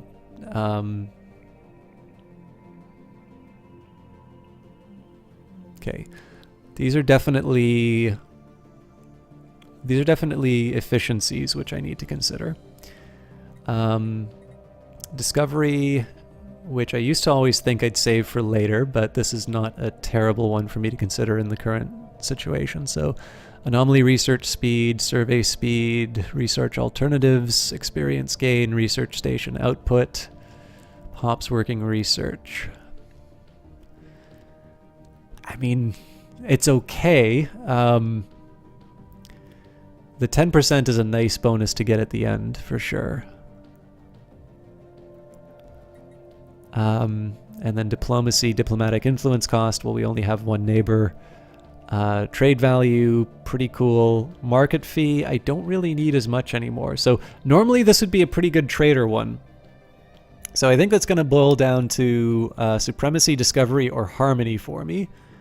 The one thing that makes me a little wary about supremacy is that I actually need to spend the alloys to keep building these awesome fleets that I keep promising that I'm going to build. And I already have some surplus starbase capacity, which I'm not using right now, so it's a little harder for me to justify at the moment. So let me say with that really weak reasoning that it comes down to discovery and harmony. Harmony will give me more efficiencies in terms of the things that I'm using. But in reality, I really just want it for these amenities, which I'll get early. But I kind of want the bonus to my research. So here's the way I'm thinking about this. I'm going to go for discovery because I know the next few special buildings I'm going to build are going to be corporate culture sites and holo theaters. So I'm going to be focusing on entertainers and such, which means that I want the slack that I create through that to be addressed through the discovery path, which will ultimately give me the 10% bonus to research speed. Also, it'll help me with my consumer goods consumption down in faith and science. And it's really tough. I might even do to boldly go at the beginning because so much of my research is being generated from these research stations, and that'll give me a little bit more of a justification to kind of explode the empire sprawl a bit. So we will do discovery this time, and what we'll do is we'll make up. So again, the only real efficiency that I'm gaining, the only efficiency that I'm really gaining from harmony for anything but the finisher effect is the population amenities usage, and I already know I'm going to be building amenity producing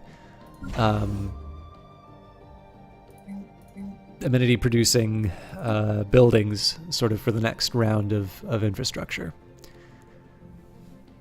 Potential market survey completed. And again, that sort of thinking is always going on in the back of my head. I'm definitely not going to say that it's always right, especially on something like this. I'm sure you all have noticed I play Stellaris very slowly. But one of the things that I found really helps me is the fact that I can think through and have a very clear plan of action. I am doing X because I expect Y to happen down the road, or I'm doing X and I know that X is going to have, consequence Y, but I'm okay with consequence Y because I know that I can address it through this other means or something like that. These are the sorts of things that ultimately make me better at games. I think there is something to be said, so obviously we live in the age of, a wiki for just about every game under the sun. And I mean, even games like Dark Souls. So I know some people really do enjoy playing Dark Souls and working through it. I am definitely one of those players, although I'm not very good at it. So it takes me quite a bit of time. That is a really beautiful size 24 planet. I need to find a way to make this more habitable. As soon as I do that, it will be mine.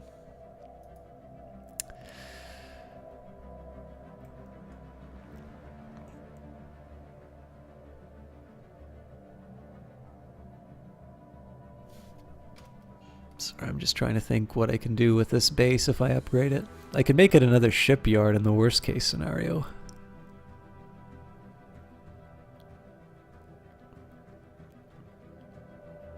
If I cram it full of trading,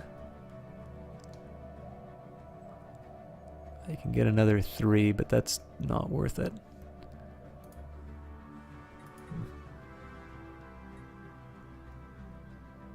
But yeah,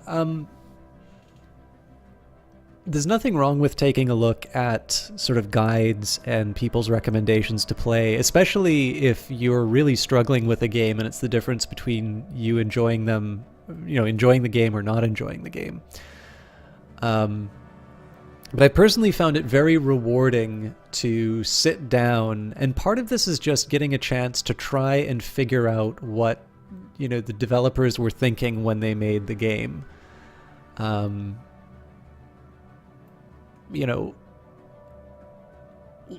One thing that I was doing when I started, looking at these new resources inside of Stellaris, because I've kind of been living with this game since it first came out.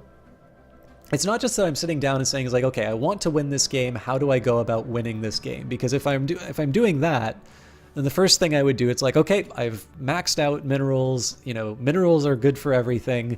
That's how I've been playing this game, for the last few years. So minerals are the best. I'm going to go get those. Oh my God, minerals don't work anymore.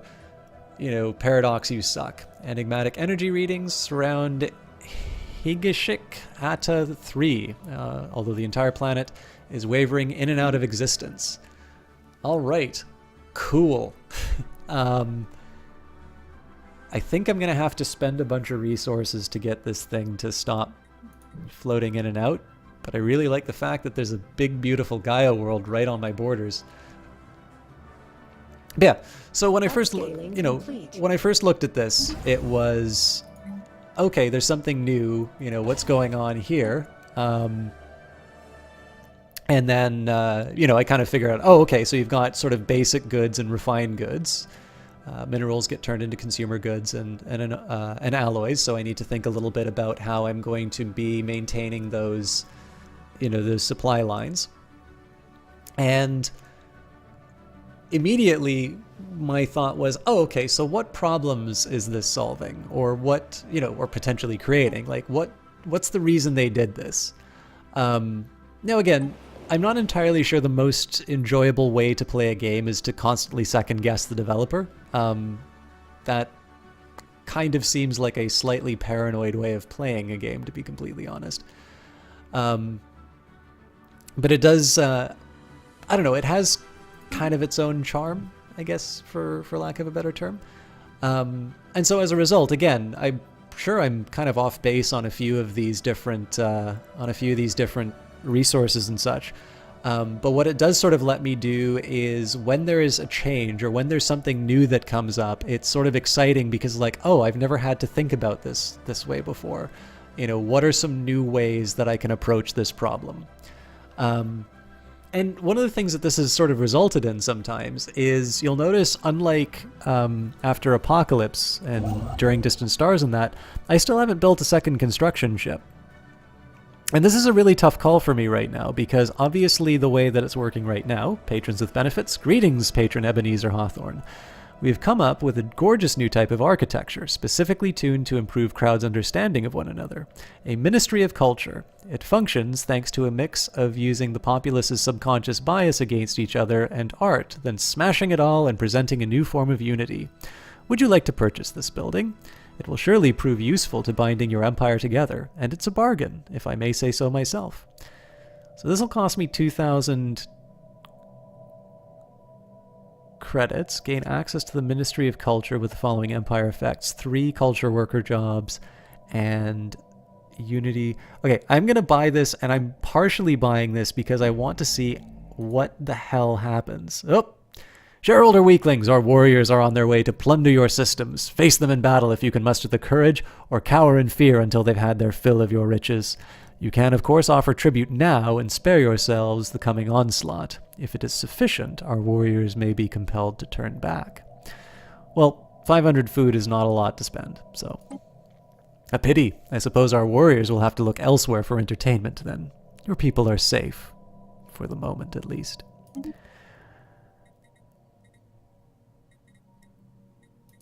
Okay, so first thing I want to see... Yeah, so I do actually need to build the Ministry of Culture. So what I'm going to do here, I'm actually going to replace... This is obviously a waste of resources. You know, I spent 160 minerals to produce this. But again, the fact of the matter is that this is not going to be... This is not going to be the place I really want to be generating energy. And I've got so much of it right now.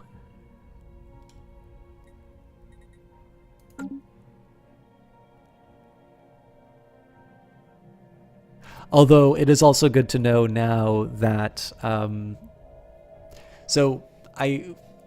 here's an example of what I'm talking about. So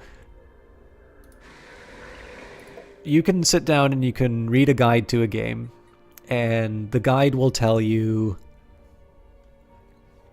Ministry of Culture is good or Ministry of Culture is no good. Let's just deal with our research. Okay. Command limit. We're all good. Gradual adoption to the realities of deep space combat allows us to effectively coordinate larger maneuvers. So we can get a boost to our social research, adaptive bureaucracy, lower cost. See, normally I'd want to go for the planetary capital. 57 months versus 29. Ugh. I'm going to do colonial centralization. It's so good. Alien specimen procurement. The director of the Museum of Exobiology in Rhizome Capital has issued a request for the procurement of several live alien specimens. These creatures were spotted on surveyed habitable worlds, but they are difficult to capture. It will require the full resources of a science ship for a lengthy period of time. So we will gather these specimens. Now, the good news is that we don't, because we are a corporation, this is actually the first time that I have had this mission, and I've not been blocked by some jerk. So we're gonna make sure that all the horrible things in the galaxy do not prevent us from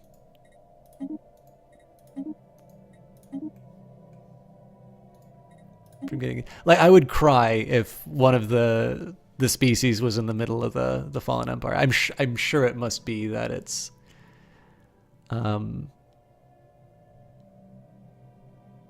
sure it must be the case that it doesn't, it doesn't spawn in these areas, but still. But yeah, so I mean, you can read a guide on something and it says Ministry of Culture is good or Ministry of Culture is bad. Right now I'm spending, with this thing, I'm going to be spending 6 consumer goods in order to produce 9 social and 9 unity. But of course I am building it. Holy smokes. I'm going to be building it on the one planet where I have a corporate culture site. So there's a bit of a multiplier in terms of my existing resources. So the way that I kind of like to think about these things, again, from somebody who, if it's the first time you're sitting down playing, is to generally try and skip the guides, and just try and say, it's like, okay, so what's kind of happened with these changes? I would argue that Ministry of Culture, all things being equal, has become a weaker choice than what it previously was, because in the end, these slots were a lot less precious under the old way that the game worked rather than the other one. Now, I never really built the Ministry of Culture that much in the old version of the game. So I'm not 100% sure what the major benefits were. I kind of think that they were more or less similar. But again, because, you're really tracking these things every 5 pops, you really feel the impact when you miss out on one of them. So, anyways, that's just kind of roughly an idea in terms of how I go about it. And again, it may turn out that I'm like, okay, this really wasn't worth it. I'm probably going to build a holo theater here next, or holo theater or research. I need to figure this out.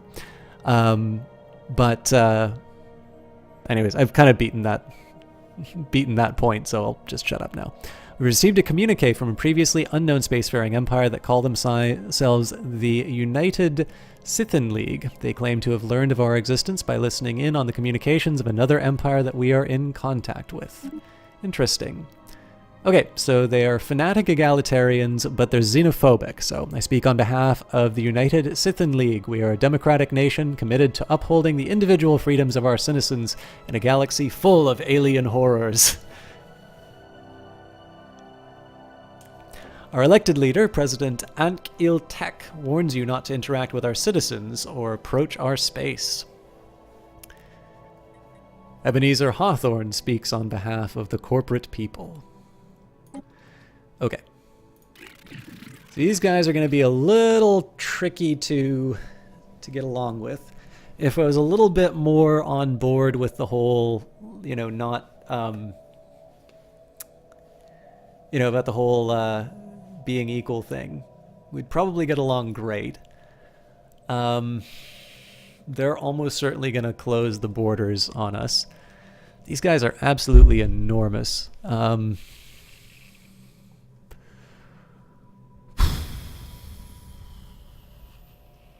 Let's see what happens over time. Primordial soup, nestled in the sheltered pockets across Heodim 2's surface, is a rich sludge of simple organic compounds that our researchers believe could be a hotbed for albogenesis, the spontaneous formation of organic life from lifeless matter. Heodim 2 has an unusually thick atmosphere for a barren world, which could make it hospitable for simple life forms. Although it presents a unique opportunity to study what could be the early stages of the origin of life, it would be best to set our expectations low, as it may still be millions of years before life evolves naturally on Heodim 2, if at all. Okay, fascinating. Oh, sorry. I thought this was slightly more exciting.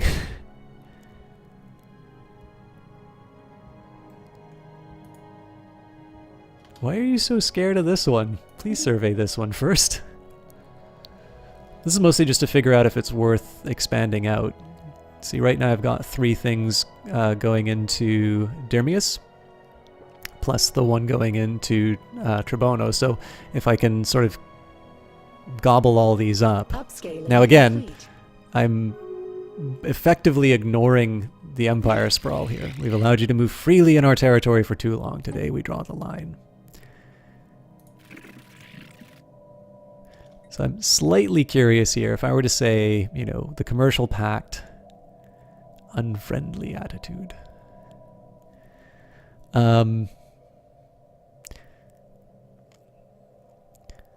The really tricky one here would be, so let's say it's a trade deal. If I gave them like a real sweetheart deal, so let's say, communications, active sensor link, 30 years, resources, just just a dump truck. Yeah, okay, they're not at all impressed with our our minerals.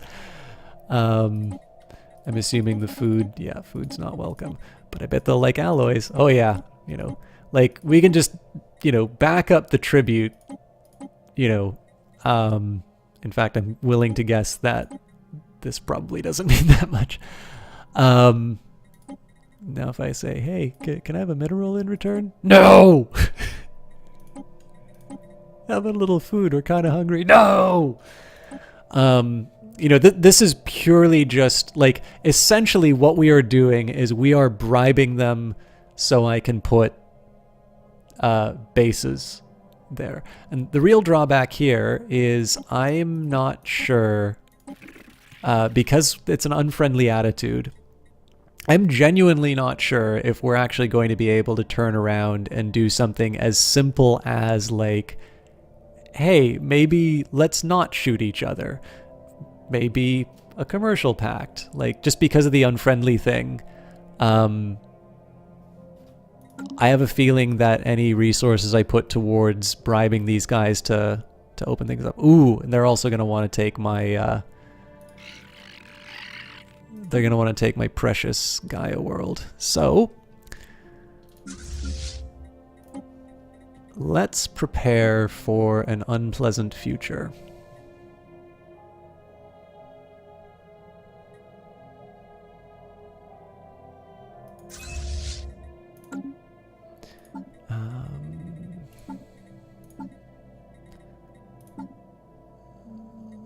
Okay. Crystalline pacification will cost me physics research. Physics research is currently going for cold fusion reactors, so I think we're going to finish this one off first. And then we're going to try and deal with these guys. The good news is they're as unlikely to try and take this Gaia world as I am at the moment, because I don't see a major reason. Jesus, they got a lot of planets.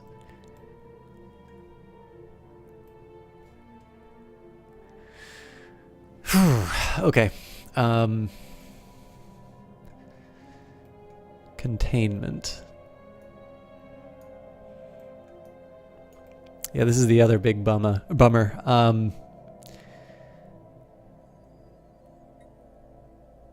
My Gaia world is going to be the... I mean, so I can hold them off here. I want this planet, though. Upscaling complete. So this is really the only place that I can hold them. Okay, well, we'll think, you know, we'll work on this over time. We received some rather troubling reports regarding the deteriorating health of Governor Reed Maple. Their haggard appearance makes it look as though they have aged nearly 20 years. The burden of duty can be a heavy thing to bear. Reed Maple is now a substance abuser. Okay, so Yamal Prime. We built commercial zones. We've got plenty of civilian industries. We've given them everything.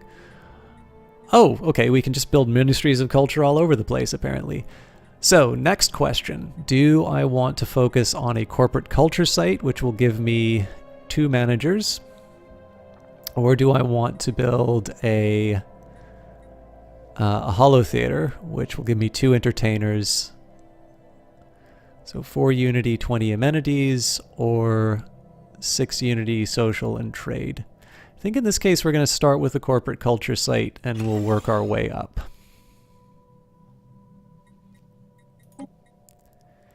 I'm also going to make sure that I can't...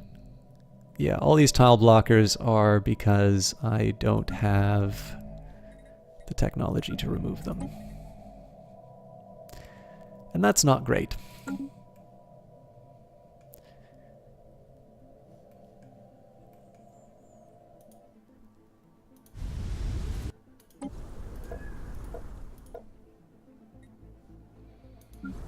Okay, well, the branch offices are making more, but unfortunately, this is not great. Their population's not growing fast enough.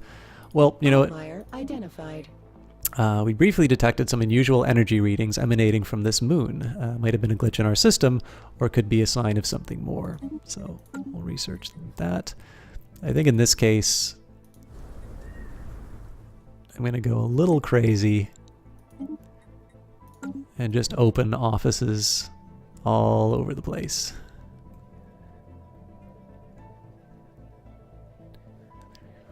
Should have 4 corporate offices now. Yep.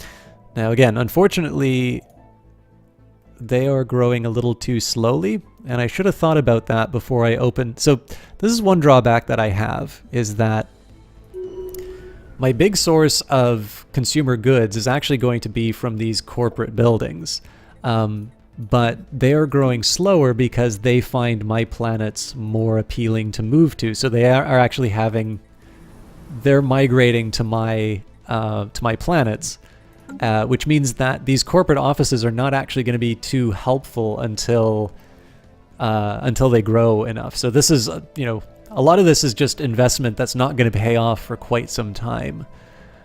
In the meantime, let's think a little bit about what the next move is going to be as far as consumer goods go. Upscaling complete. Because I'm going to run out really soon. Magnetic reversal. The magnetic field of Doronam 3A experienced a complete reversal while it was being observed by the RCA Jurius. This rare event has interchanged the positions of the moon's magnetic poles. Fortunately, it was all recorded with the sensors of the ship, providing our scientists with a lot of valuable data. Hello, little neutrino. You love the Civ series and you want to love Stellaris. It's just too difficult for you to get into. Well, upscaling complete. Okay, I'm going to need to put things on pause for a little bit because wheels are falling off in the Empire. Okay, I think we're going to be building consumer goods here next. Okay, we've got our destroyer. While larger than corvettes, destroyer hull configurations still make for comparatively nimble gunboats. So I think I'm probably going to wind up going with the cheaper option here. So what do I want? I can get a bonus to planet build. Nope, afterburners it is. So yeah, little neutrino. This is a tough one. So first of all, have you played the tutorial? Because unlike some of the other Paradox games, the tutorial does get updated, and especially with this new patch here, which has added a little bit more. I'll definitely say, so I came to Stellaris as somebody who played and really enjoyed some existing. I can't believe I've had this thing just sitting idle for this long. Okay, so that's... This will plug some of the holes at least. And then I think I'm just going to build the infrastructure that I've been ignoring inside here. We'll maybe take Cybrix Alpha and then we'll stop to smell the roses in terms of future expansion. Yeah, so I came to Stellaris as somebody who is actually pretty comfortable with the way that Paradox games tend to do things. And I have a clear plan in terms of how I'm going to handle my consumer goods, so we're good. But I'll definitely say I've always kind of said this about Paradox games, although I do think Stellaris is probably one of the more user-friendly ones for whatever that counts for. The trade-off is that you need to spend, it demands a lot of your attention, and it'll demand it in the form of, you don't sit down and do a half hour of Stellaris. And a full playthrough will take you tens of hours to get through. I mean, obviously, so one thing I really like about the new DLC is so it is an exception now for me to go up to 2, whereas 2 was sort of my default speed. And again, I just think that's because you have more interesting decisions to make in terms of the management of your planets and such, although I don't know how exciting that makes the stream for some of you guys. But yeah, so it demands a lot in terms of your attention, and obviously the learning curve is a bit steeper than other games. And this is also true for Surviving Mars, for instance. I think the people who did Surviving Mars were genuinely surprised that people still found it unfriendly to get into. And I think I understand why. I actually think they put some good effort into making the game comprehensible to people, and I think in that particular case the emphasis was in the wrong places. So for instance, they got somebody like Quill 18 before anybody else was playing the game. they got him to do a bunch of tutorials. Now, obviously, I would love an opportunity like that, because I think, you know, if somebody were to say, it's like, okay, just cut the BS, you know, make it as short as you can, but make sure you show people how to play the game. I actually think that's something I could do quite well. But of course, I'm not a larger streamer. Like Quill18 is a very personable streamer, Canadian also. You know, like he is a great choice for a video like that, especially because you know that when you make a video like that, people will watch it. If it's just, you know, that system chalk guy who doesn't like to be backseated, you know, you'll maybe get 500 people watching that tutorial and they'll be like, oh, why don't you explain how to play the game? And it's like, well, you know, we did. It's just the guy who does that video, nobody knows about him. So the thing is, though, that I think you can see what they did later on, which is to put a formal tutorial inside the game. And I just think that people are used to having that inside of games. And so there's a little bit of learning that Paradox is doing in terms of the way that they interact, or players interact with their games, especially new players. Because what's great about games like Stellaris and Surviving Mars and all of that is that it's bringing people who don't normally play games published by Paradox into the fold, and that's awesome. But again, it's a different experience from what people are used to. People are kind of used to like buying the game and getting ready to go. And I've explained all the costs. The benefit is that they make games that you'll put thousands of hours into and you will have a great time with them. So this is my long sales pitch for you, little neutrino. You did say another thing here, which was you played the tutorial, but even then it was pretty confusing and complicated. Yeah, the tutorial is basically enough to get the foot in the door. It's definitely not the answer for all of these things. I don't know how long you're planning on kicking around, little neutrino, but if you have any questions about the game and you'd like me to do my best to answer them for you, definitely let me know. I know also learning how to ask questions about a game is sometimes half the battle. But we're still at fairly early stages in terms of this particular playthrough, so hopefully I'll be able to kind of help you find your feet on the game if you still want to take a crack at it. All right, Broken Artistry. Greetings, patron Ebenezer Hawthorne. We've recently been forced to scrap most of our technical equipment due to a major malfunction. Would the materials and scrap be of any use to you by any chance? So, I can get a cheap 500 minerals. Now again, remembering what we were talking about in terms of like, you know, following a game through and trying to like bang your head against some of the problems before going to a guide. This is another great example of the way that they've changed the game. You know, 500 minerals used to be, it's like, oh my God, I can build a new, you know, I can build a new Death Star. Whereas now it doesn't quite mean the same thing that it used to. Now you're more like, you know, raw goods, which I will eventually refine into consumer goods or alloys or something like that, or maybe just sell on the marketplace. So in relative terms, I would suggest that the we will repair it for you option has become even more attractive. Now, chances are when they made the decision in terms of how these things are set up, nobody sat down and said, oh, hey, remember that enclave, you know, there's that one transmission event that comes up. You know, should we be worried about the salvage material options? You know, people are already picking, we will repair it for you more than we would normally want them to. You know, that sort of thing probably did not cross the mind of most people. I'm sure somebody did a pass over all of these things and said, you know, how are we going to change these events? But in this case here, it's pretty clear that because I'm already spending the money on defensive pact with my influence with the defensive pact, influence has become even more scarce. So in this case, gaining the repairing it for these folks is much better than the 500. I mean, I'll make that in about, you know, less than a year. So.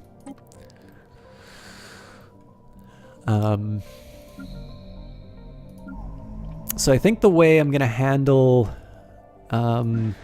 Research actualized. I think here we're going to build a consumer goods factory. Okay, cold fusion reactor. The ability to sustain a fusion reaction at relatively low temperatures will result in a new generation of fusion reactors for our ships. So, ooh, this is cool. Oh, this game is filthy. So, obviously, research station output of 10% is really cool, but I need this because this is going to supercharge my alloy production. Chemists turn minerals into volatile motes. Or, hang on. I may be wrong. Okay, so if I want to build a mining station...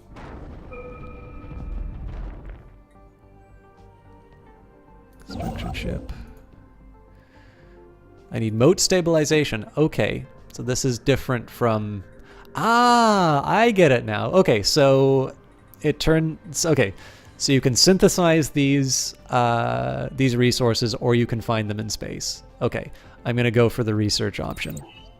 But before I do that, I am going to do crystalline pacification. The reason for this is that I want to... So essentially what I want to do is I want to handle this planet. Right now I've got 2.4k plus whatever change I get for having the better power. That'll cost me 270. I might as well spend it now. And while I'm at it, equity station, let's get you to build...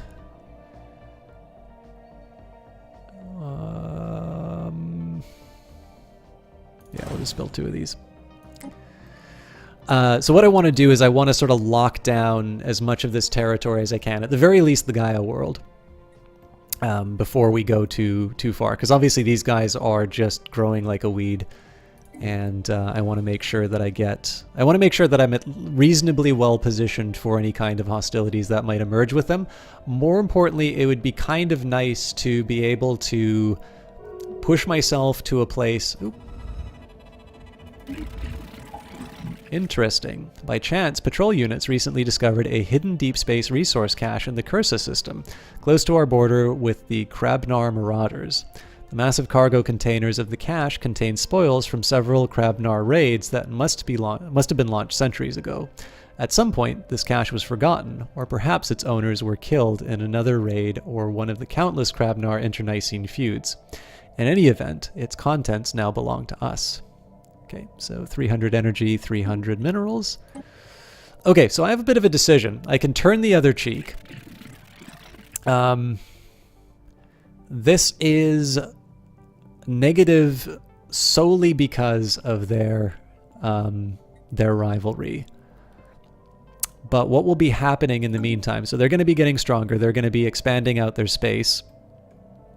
And we're going to be sort of trying to sort of position ourselves for a future where we might get along with these guys. So I think I'm just going to bite the bullet. I'm going to accept that they don't like us, and we can force the matter with them later. So we'll declare the rivalry, and we get half influence. So there was never any point in reasoning with you anyway, shareholder. So the RCA Merotapanus has made an incredible discovery in the orbit of Higashik Atta 3. The planet possesses a hitherto thought impossible number of superimposed quantum states per unit of space. Science officer Flora Hawthorne suggests that Higashik Atta 3, which they codenamed the Veil, exists simultaneously in 2 dimensions, our own and an unknown other. What is more, the number of quantum states, the particle field surrounding the planet, is increasing at a constant rate. As of yet, there is no confirmed theory that could account for this phenomena. Flora Hawthorne posits that that psionic energy the transmission crackles out to static. What is going on here?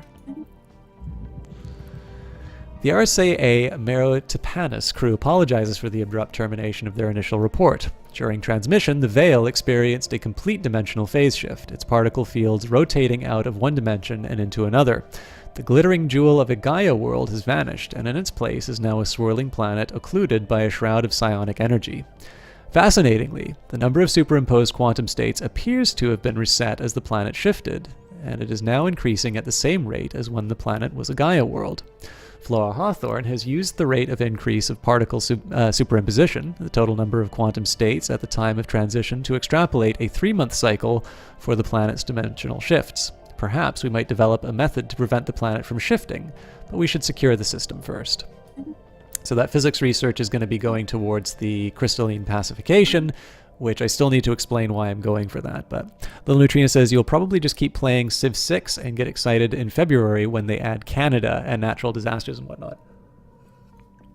I forgot the Gathering Storm. Let me just take a quick second because I'm curious who they chose. Okay, so I have not seen the civs that they're adding to Gathering Storm. So I personally think Lester B. Pearson would be a fantastic choice. He is my favorite prime minister as a leader for the Canadian civilization, but I'm kind of curious who they went for. So Civ 6, Gathering Storm. Civs. I'll admit, I've not put as much time into Civilization 6 as the other Civ games, and I feel a little bad about that. Oh, it looks like it's Wilfrid Laurier? Yeah, that's Wilfrid Laurier. They may be cartoonish looks, but he's definitely not a bad choice. Okay, sorry, I know this is another game, but so leader's Wilfrid Laurier. Leader UA Last Best West enables you to build farms in Tundra and Tundra Hills after civil engineering. Snow and Tundra yields double consumable resources and can be purchased for less. Okay. Four Faces of Peace. Canada can't declare wars on city-states and can't declare or be targeted by surprise wars. Gain 100% diplomatic favor from completing emergencies or competitions of war. That is really cool. It's not necessarily, so it depends on what phase of Canadian history you're thinking of. But this is actually a really cool implementation of the kind of nation that Canada is as a result of the efforts of people like Lester B. Pearson. The Mountie, light cavalry that can establish national parks, gets a combat bonus when fighting near national parks, which is stronger if they're owned by Canada. And the ice hockey rink may only be built in tundra or snow and once per city. Provides appeal and amenities, plus culture based on adjacent snow and tundra tiles. Provides tourism after flight and production and food after professional supports. Provides culture if adjacent to a stadium. Neat. Thank you for letting me know that, little neutrino. But yeah, so here's my question for you. Because we're coming at these two different games from two totally different angles. That you found Stellaris a little complicated to get into, and it wasn't enough to... So, you know, this is always about trade-offs, right? That you found that Stellaris was a little too spicy for... See, I don't really need more amenities.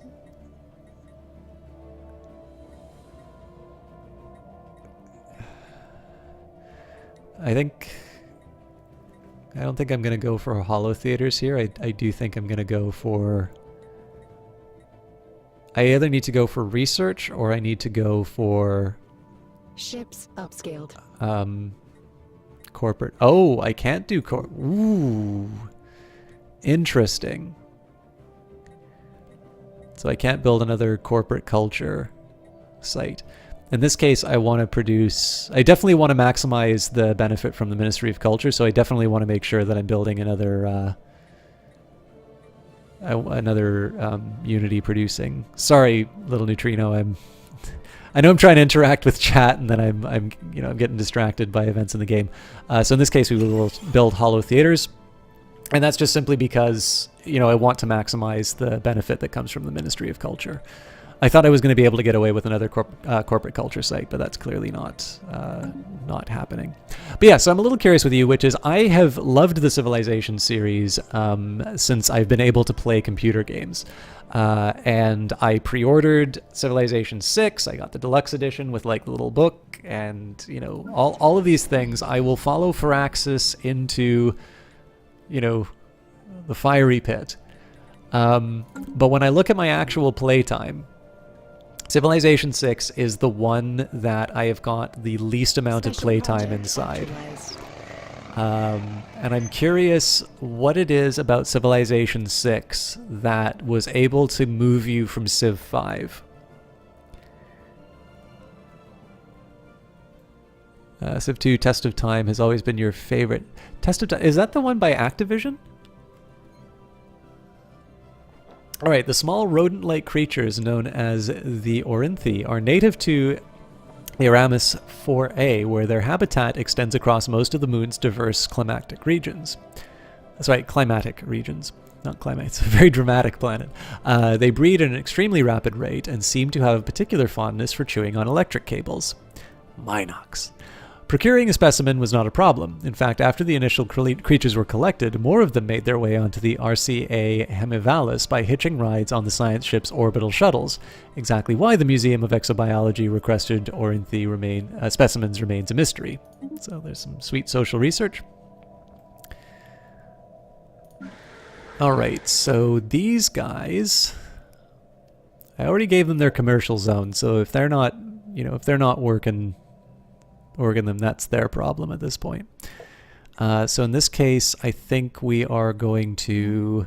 So it's tempting to go for the corporate culture site for sure, but in this particular case, I am going to do civilian industries just to make sure that my amenities are where they need to be.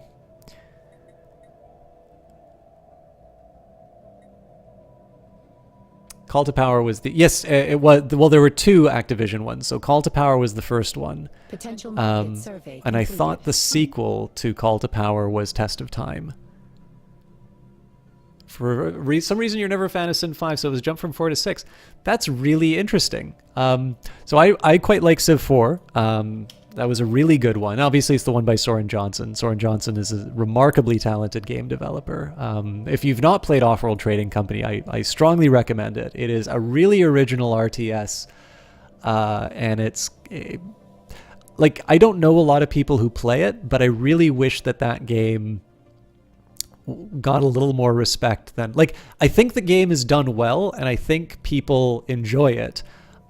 I just don't hear a lot of people talking about it. And I would love it if that game got a little more of its due, in my opinion. So Civilization Call to Power 2. What was it called? It was called Call to Power 2. All right. Outlier identified. Never mind then. I've probably not played Test of Time then, but yeah, so Civ 4, no complaints there. I rather liked the choice in number 5 where they unstacked units. I thought that was a good decision. I thought Civ 5 was a very good game, and I know a lot of people complained about how it wasn't Civ 4 again, but I think that's always going to be true. Station under assault. I should have been paying a little more attention to the game. But yeah, I just genuinely think they are, they're solid games, and I thought 5 was underappreciated because 4 was so good. And I sort of thought I was feeling the same about Civ 6, but I've actually taken, like I said, I've looked at my playtime, and I won't say I'm concerned, because obviously, I've got stuff like Stellaris and all of that to keep me happy, and I think that's one of the reasons why I may be spending a little less time in the Civ series. But I just find it so interesting that a series that has basically been part of my gaming life since I've been gaming, number 6 seemed to bounce off me, even though it did all the things that I thought a good Civ should do. So, Testamaya had 3 planes, underground, the surface, and space. What? I'm going to have to look this up, I've never heard of this game. It sounds amazing. Alpha Centauri is probably one that I have a great love for. GOG has finally allowed me to play the expansion of it. I actually did it on the GOG channel at one point, but yeah, it's a wonderful series. Anyways, our trade routes in the Urim system is poorly protected and passes through what has largely become lawless space. An increasing number of pirates, smugglers, and various other criminal elements have been drawn to the system, and now they raid our shipping with near impunity. They must be dealt with. Okay. A small rectangular object on the surface of the planet is deflecting all scanning beams like a mirror. Our sensors are unable to determine its material composition. So, let's first of all deal with the filthy pirate scum. And equally important, due to piracy in the trade route, 100%. Okay.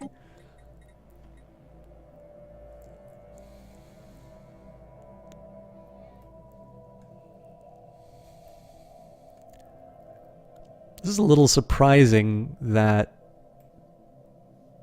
piracy is affecting me so close to my capital.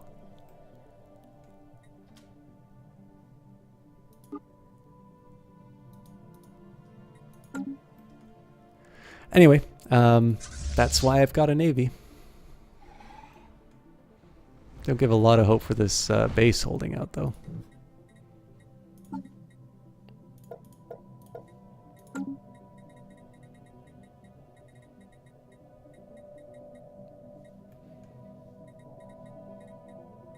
Is this the only trade screen? I thought there was another one. Upscaling complete.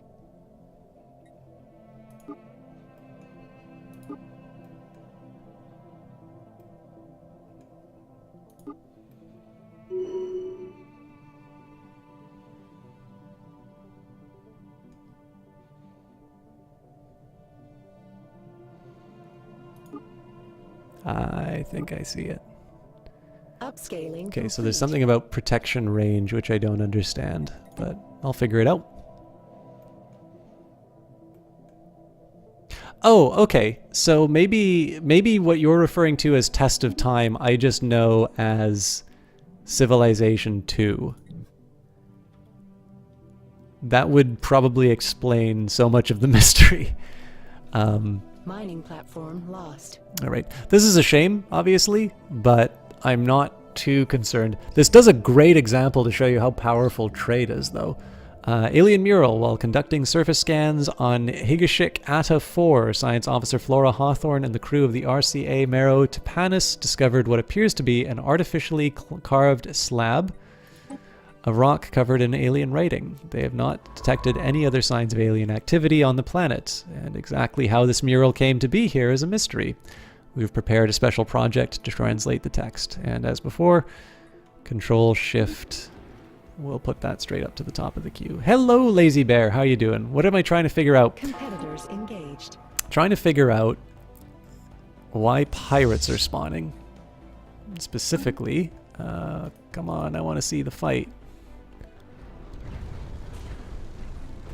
We'll slow it down for dramatic effect. So there's some trait of, so there's trade protection, and then there's trade protection range. And I seem to have sufficient trade protection, but not sufficient trade protection range. And just generally, whenever I look at the, oh, you know, maybe we're not quite ready for that. Maybe what we really want to do is take out the filthy pirate base, and then we want to go back to equity. Competitive station engaged. Oh, thank God. Okay. But yeah, so I can bring this screen up, but I see things like protection range, and I haven't gone over my where is it? My so equity station. Upscaling I'm sure there's complete. some point where it says so yeah, defense platforms apparently don't do any of that. If I replace one of these things for, I don't know. Yeah, so a gun battery apparently doesn't increase the range. I didn't realize that range was a thing that I needed to think about, and so as a result, I'm spawning pirates, and it's very disruptive, and I don't like them. They're generally not good people. Okay, Test of Times would be the 90s equivalent of an expansion, you guess. It was a full game sold standalone, but Civ 2 with a lot of... Okay, that makes sense. Each gun on a station... So when you say gun on a station, I take it you are referring to, like, these things. Gun battery. Oh, it's got it right here. Protection range +1. Okay, that makes sense. And if I build defensive platforms, I'm assuming that doesn't give me any range. Nope. All right. Well, I guess that just gives me a reason to go to a Star Fortress. That's actually... Okay, as much as I want to be annoyed by that, that's the right call, because it's stupid as hell that you build a starbase in your capital and you put absolutely no defensive weapons on it because you want to maximize the commercial potential of your capital. Like, that is generally not what you think when you imagine a capital starbase. It's just very inconvenient for me because I didn't plan for it. Okay, construction ship's done, so let's get you to build. And I think I said I was going to, yeah, we were going to deal with the infrastructure that I had been neglecting for so long. And let's scoop up Cybrex Alpha while we're at it. When you get hangar bays, they give better protection. Cool. Okay, so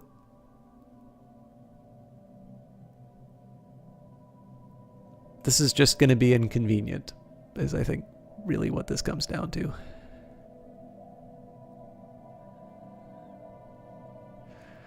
So realistically, Akram really should have a gun. The only reason it doesn't is because I've got a friendly neighbor there.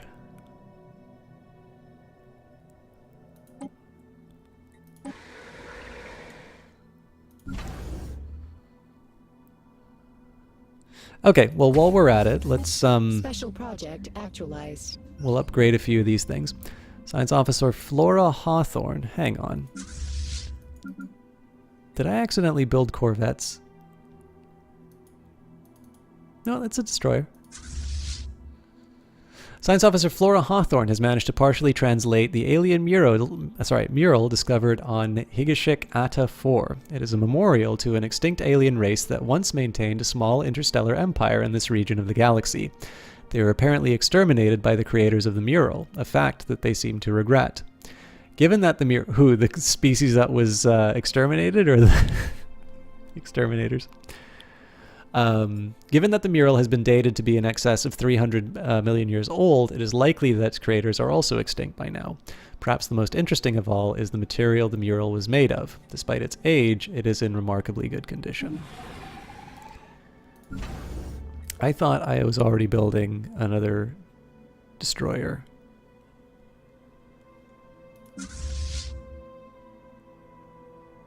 Holy crap. How strong are one of these things on their own? Wait a minute, you mean to tell me that a destroyer...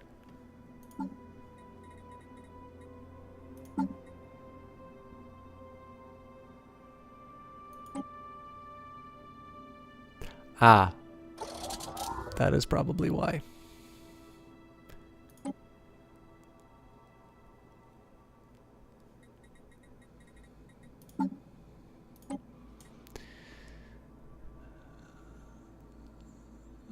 Does it not say the power rating on...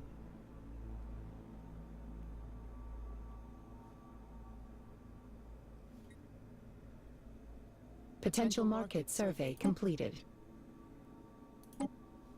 Okay, I'm going to assume that once I actually put an admiral on these things, they're going to become a little stronger. Apparently not, but I will deal with that issue when it comes up. Okay, let me think a little bit about the next step. Oh right, I'm an idiot.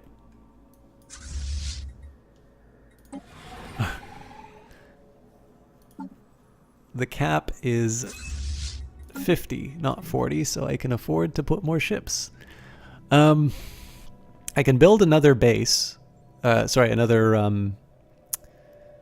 star base. The problem is, I'm still not sure where I want to put it.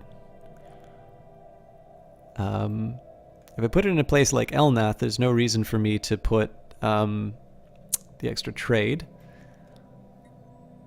There might be an argument for Higashik, because if we can get the Veiled Planet...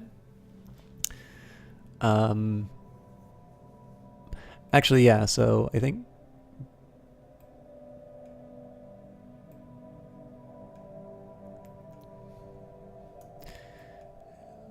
maybe this is like a border, or like this...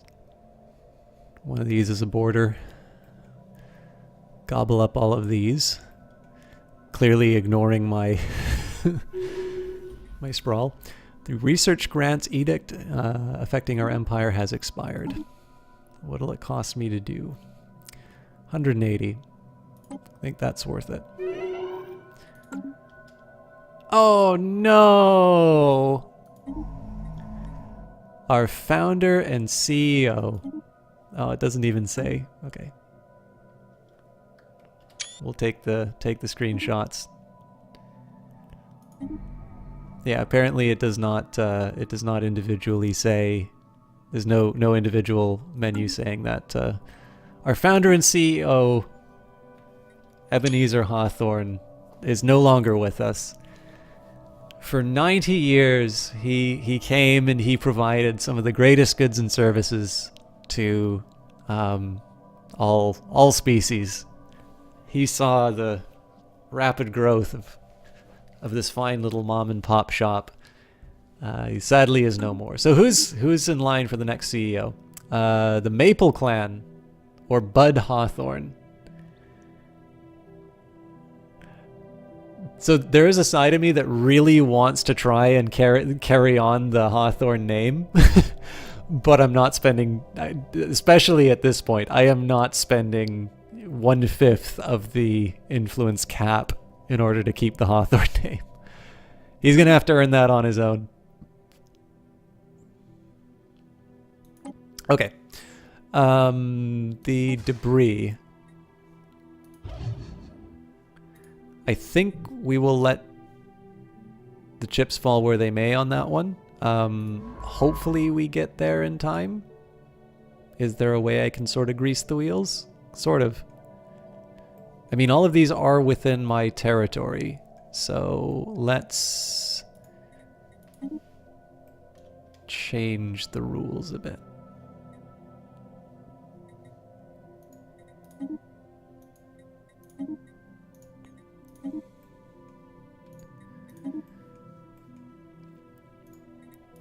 I definitely wanted to take care of the ones inside this space just in case something like a war happened.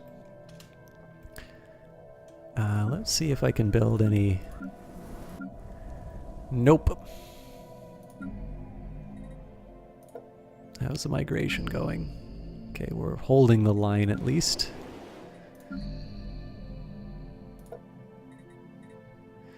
Next pop, we're going to be able to get a new building. I'm very tempted to put a robot manufacturing facility. The Tassagoid secure. The Tassagoid is an extremely lethal predator that stalks the dense jungles of Okram Prime at night, paralyzing its prey with electric shocks before sucking their brains out with its tube-like mouth. Unfortunately, 3 of the crew members of the RCA Hermivalis were lost to these creatures before specimen could be secured. The Museum of Exobiology Rhizome Capital's Museum of Exobiology will rename one of its wings after these brave officers to honor their sacrifice.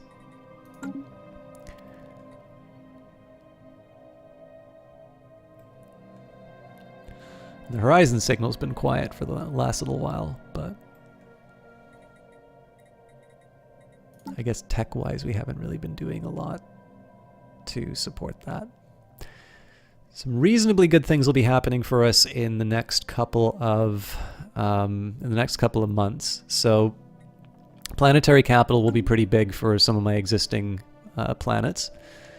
We're also, we're doing reasonably well as far as our other resources are concerned. Obviously, consumer goods is a perennial concern. Oh, beautiful.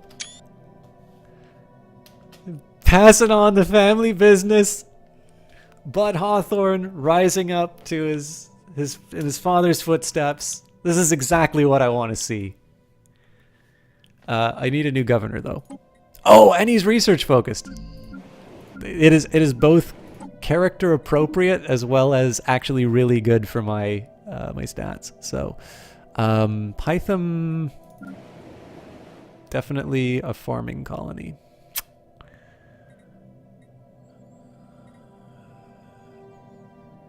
Imagining I don't want to... Holy crap, we need more amenities. No, we don't. We need workers to actually make the amenities because there are so many clerk jobs available.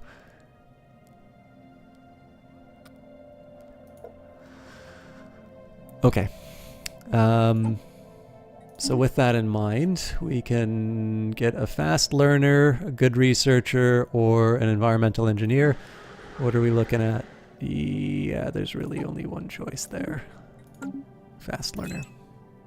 Outlier identified. An unknown phenomena has been discovered near Zulay Crow. It is causing light to be frequently refracted and occasionally even entirely blocked out. While I'm at it, let's take a look at the corporate offices and see. Okay, so 13, 38, 9. These planets are not reaching 25 anytime soon. So while we're at it, ooh, that's bad news there. I am actually slightly willing to throw away some lives in order to clear this out. Because I'm pretty sure we can heal up at Hithram.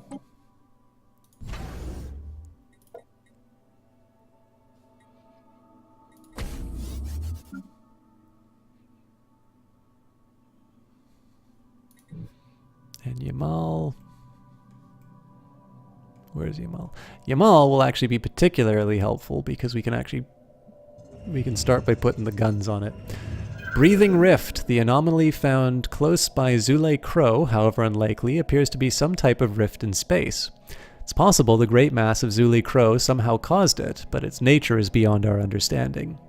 The rift not only refracts and blocks light, but seems to actually draw it in and then push it out repeatedly, as if it were breathing photons. It is likely the immense gravitational pull of the rift has at some point inhaled in other things as well. We should exercise caution. So we can say, keep a close watch until we know more. It can be studied at a safe distance, or the RCA Mariotipanus is at risk, leave now. Obviously, we'll do the special project. What are we looking at here? Breathe in, breathe out. Observe the rift in space discovered near Zoo. Yep. Do it. Okay.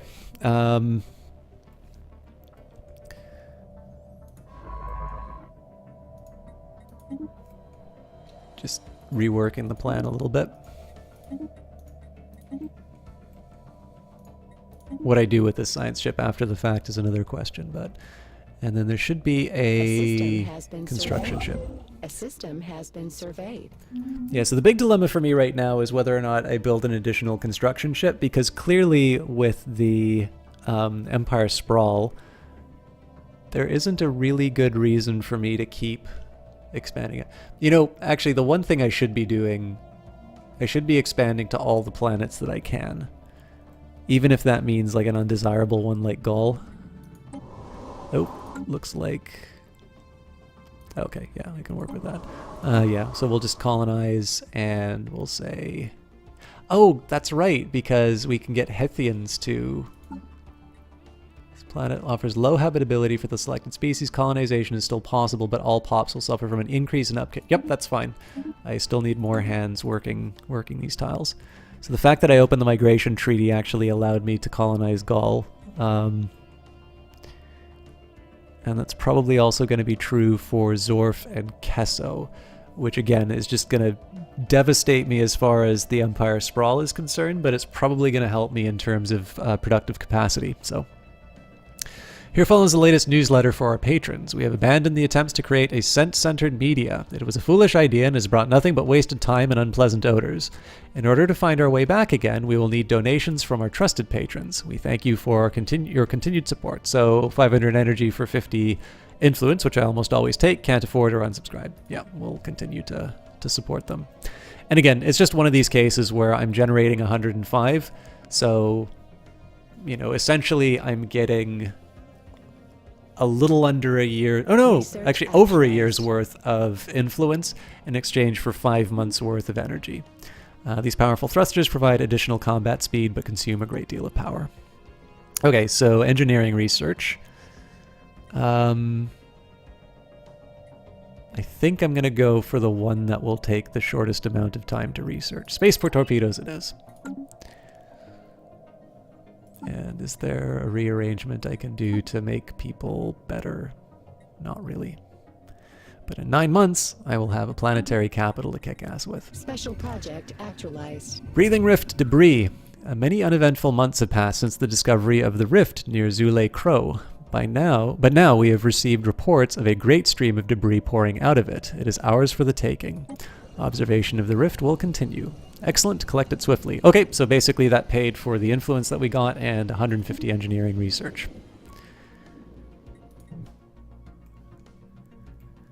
So now I'm waiting for the thing that will cost me.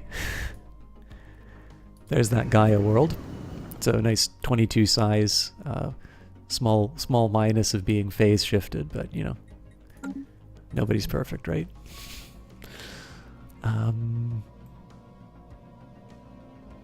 So yeah, with that in mind, I will just arrange to have the starbase built there. And I definitely need a better kind of cleanup plan as far as everything else is going. So my cohesion's still okay. I think what I might do after I build out here, I might just kind of do my big greedy gobble of everything. By the way, one thing that I think is a really elegant little touch in terms of the cohesion. So whenever you would encounter these choke points here, I don't know about you, but like I would always, okay, so this clearly is not a good candidate for a choke point, but sensors pick up rhythm. Once again, the rift near Zuli Crow has released a sizable gathering of items. This time it's remnants of an asteroid, many of them laden with minerals. They are ours for the taking. Observation of the rift will continue. There's going to be like some horrible alien that comes out of this. Sensors pick up the rhythmic movement of the hellish surface of Birzun 1A. They make it sound so attractive. Upscaling complete. So yeah, basically I'll need to make the hard point here.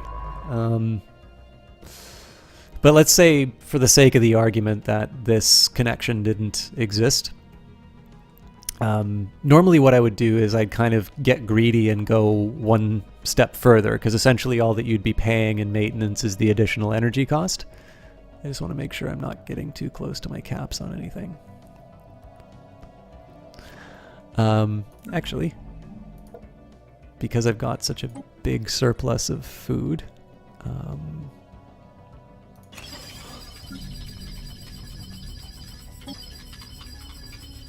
well, I don't want to go crazy.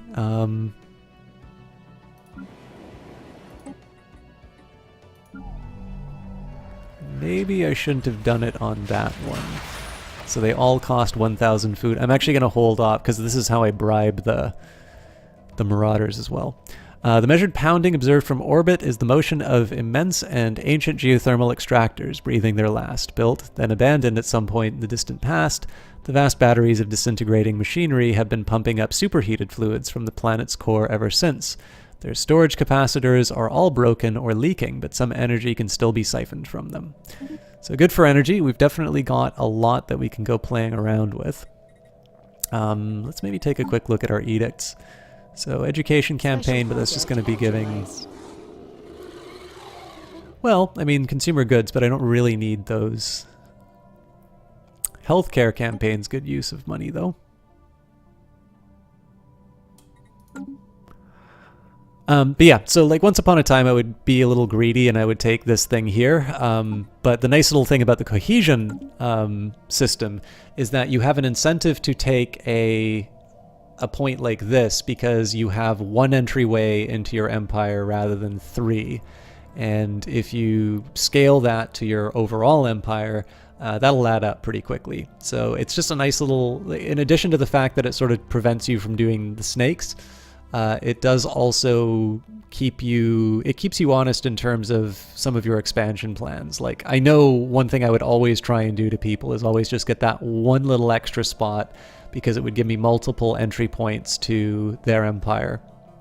While they would, they would only have one for mine. So, but in this case, it's still there might be strategic reasons for wanting that. So, great example in the case. Oh, actually, they've done a pretty good job of locking up what they need.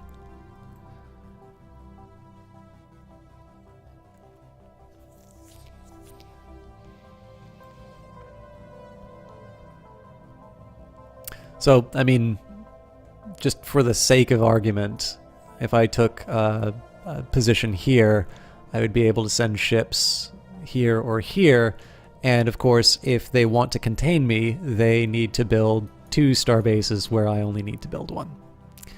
So that's, obviously that can suck if you're on the receiving end of that. And so they've sort of built a system which penalizes you a little bit more for doing that sort of thing. I've got the trade policy that I want, Lazy Bear. Golanthus are large, flat herbivores that have evolved internal gas pockets, enabling them to hover a few centimeters above the ground. They move about in herds consisting of a few dozen animals, grazing on the moss and lichen that can be found on windswept plains of Uram 3A. They are ruthlessly hunted by the moon's apex predators, and our biologists in the RCA Hemivalis estimate only a few hundred Golantha herds remain. Of these, consisting of 9 animals, one of these, consisting of 9 animals, has been successfully collected and has been brought back to Rhizome Capital. Okay.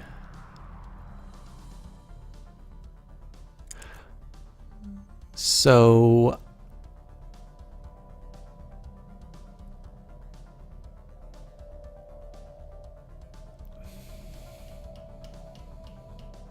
yeah, I'm gonna take advantage of the population, the diversity in the empire to at least expand out to the existing planets. The one question now is whether or not my empire sprawl is such that I want to risk adding 2 more planets, which are already going to have a heavy draw on my amenities. The only other thing that I can think of... Breathing rift closed. The latest data report from the rift's observation probe tell us that the rift has vanished. After drawing its last breath, the rift closed and left behind not even a trace of its energies. However, the data collected over time has furthered our physics studies. 350. Special project actualized.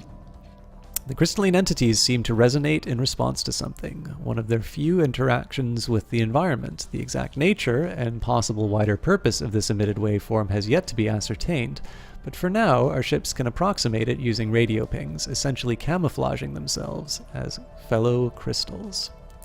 Crystalline pacification modifier added. Crystalline entity fleets are rendered non-hostile. Perfect. And I'm going to...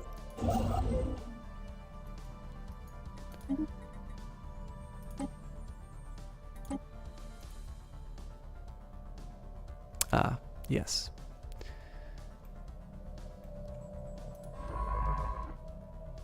Okay, this guy's doing what I want him to do.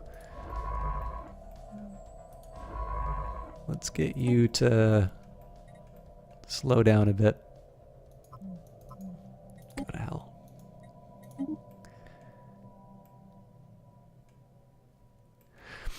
I agree in principle, Lazy Bear. Like, so I think this is true of a lot of things that I've done in Stellaris. Megacorps has made the game very different from how I used to play it. This is, of course, you know, this is not news to anyone. And in one sense, I could kind of say the same thing about like consumer goods and alloys and that, which is I've got a few more balls to juggle. And I happen to like this sort of thing because I really do like resource management. That I'm sure in like another life, I would have been some like operations officer somewhere or something like that.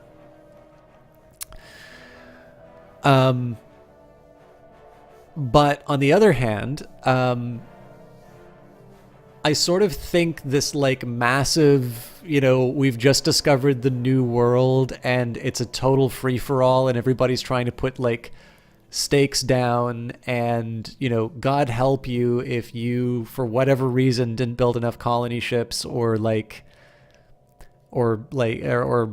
know, star bases, you know, or I don't know, like people get so twitchy about it that, you know, in multiplayer, the first month is played at the slowest possible time because God help you, if you just miss that fraction of a second, they're going to get there ahead of you and, you know, you're going to be blocked off from the rest of the galaxy forever.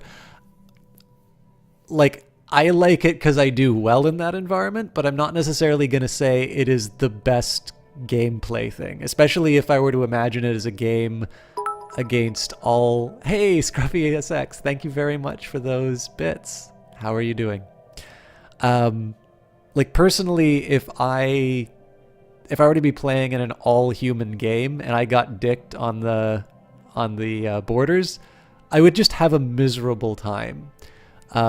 So it's a restriction that I kind of chafe against.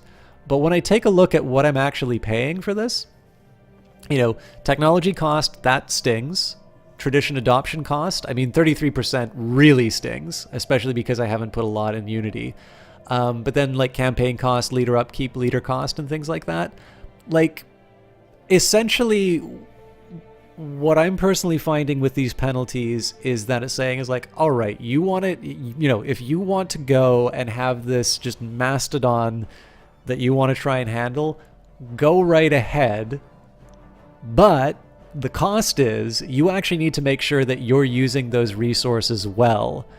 So the idea here is that if I am recklessly expanding my empire, these penalties will become overwhelming, and that will prevent me from like going and claiming a system with like 2 energy in the name of, just frustrating a neighbor or something like that.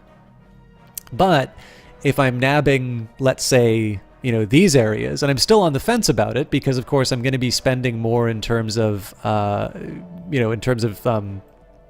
upkeep, and clearly that's going to cost me in terms of consumer goods and amenities. I'm suddenly making this trade-off. It's like, well, I can have a bigger empire, and I'm maybe going to be able to overcome that technology cost by making sure that I build enough research centers.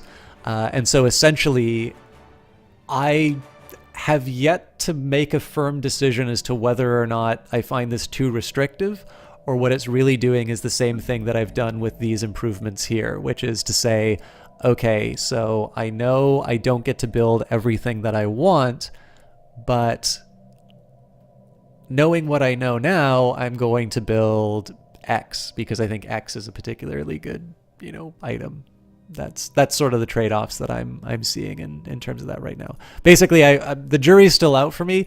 I think I'm going to be able to make peace with the Empire Sprawl penalty, but it's definitely like you can see it from the way I've been playing the game. Like, I am definitely reconsidering things that used to be default options for me. Like, I just think they, in order to make some of the other play styles interesting, and definitely to sort of lend someone to make an interesting strategic decision on the basis of what they're running into, I think sometimes it involves potentially,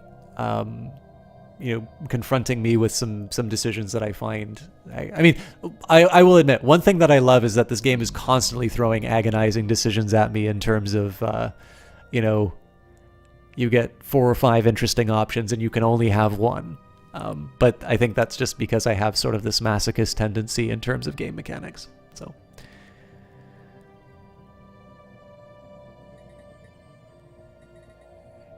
Yeah, absolutely, Lazy Bear. I've been trying to plan for that as best as I can, but obviously, with limits on what I can grow. In fact, it's one of the main reasons why I might colonize these planets, because it'll give me additional star bases and such. But we're living with it for now. Anyway, I wanted the planetary capital for a reason, so getting a shiny new headquarters. Robust frameworks for local governance created on a per-case basis to meet each colony's need. Okay, so can I get rid of dense jungles?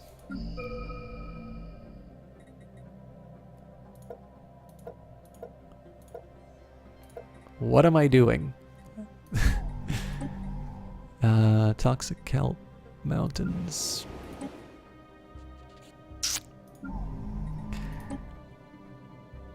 Okay.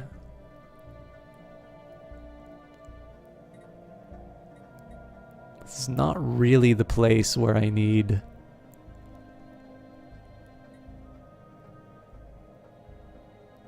Yeah, this is not really the place where I need to be clearing blockers right now. Decisions. So, I have not been taking advantage of my starbase. You know what? I think I'm going to do the naval capacity. No, we're going to do selective defoliants because it's cheap. and it will unlock other tile blocker technology. One change you really don't like is way ahead of anything you need to worry about yet, but you can't build mines on ring worlds anymore. Yeah, well, I mean, the real shame about this is that we've got the Strategic Coordination Center, we've got the Interstellar Assembly, we've got Cybrex Alpha, we've got the Ether Drake, and the Automated Dreadnought, all sort of within our sphere of influence.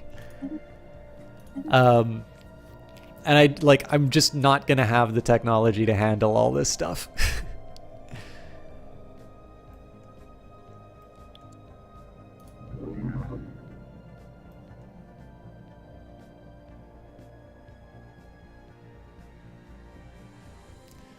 I am extremely tempted to build my second construction ship now. Yeah, I'm doing it. I'm gonna regret it, but I'm doing it. A system has been surveyed. We're gonna ignore the penalties and we're just gonna go. We're gonna go for it.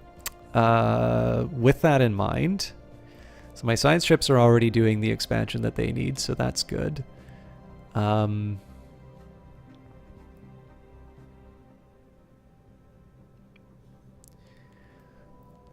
I think if I go aggressive, I'm going to want to take this system and this system.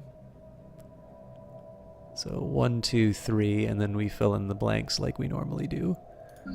Okay, Akram, what do I want you to do? Upscaling complete. I think I'm going to accept the fact that my comrades will not be large enough in time. So we'll start by building civilian industries. And I will also build another city district.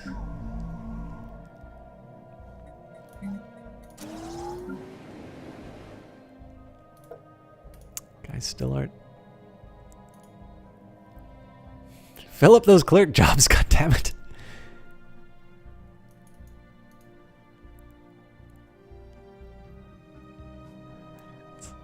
Do you really want to just stay working in the mines? Can't you, you know...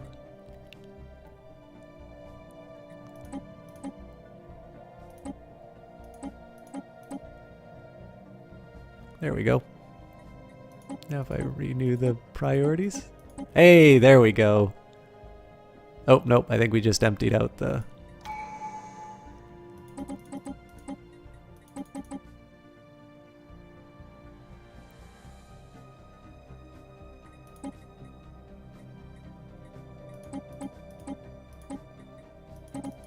Alright, that was a weird way of doing it, but...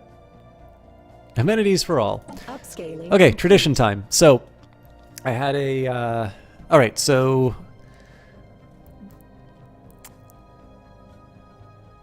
Realistically, I wanted to slam down this one as quickly as I could, but I do need to address the fact that I'm being penalized for my my size.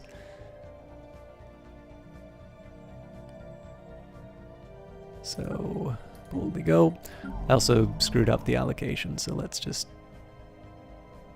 simmer down a bit.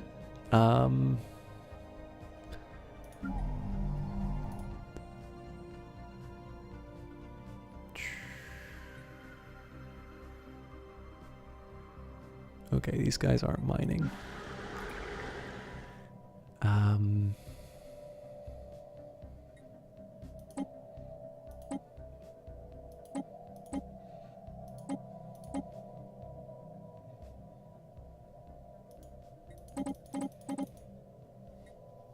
mean, not great, but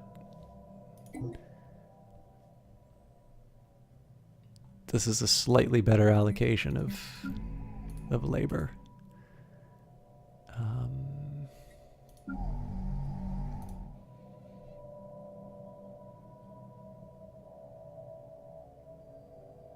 Yeah, I don't think I'm gonna mess around too much with any of these others. A system has been surveyed. Okay, so Hithram. let's take a quick look at the trade map before I go too crazy. So, Colonial enterprise. as it upsizing. turns out, Hithram is a perfect candidate for another gun. And the main reason for that is because that'll cover me up to Cursa. Well, you know what? Not really thinking on the long well, yeah, no, I'm gonna stick with that decision, and we'll say you get another anchorage, and I will make my decisions later. Python. I can double up on the guns, and that will take care of all of the piracy problems locally. And I'm going to do that because I can always replace these later.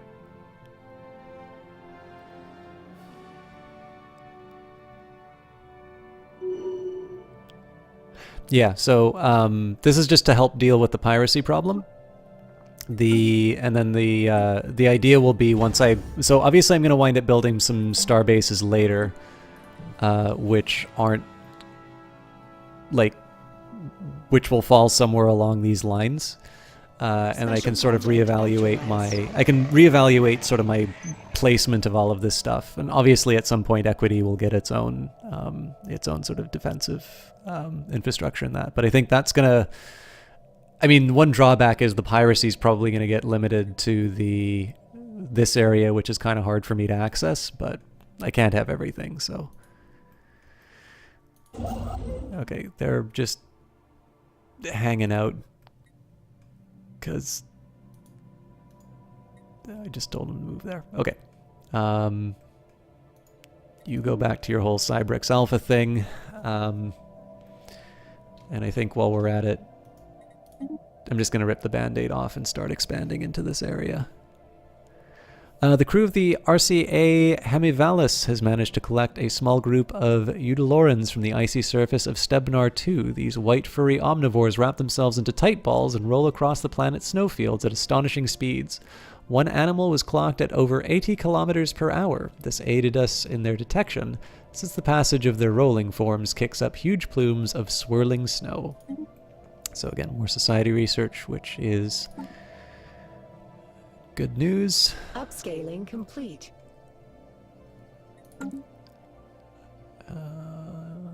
Oh, god damn it.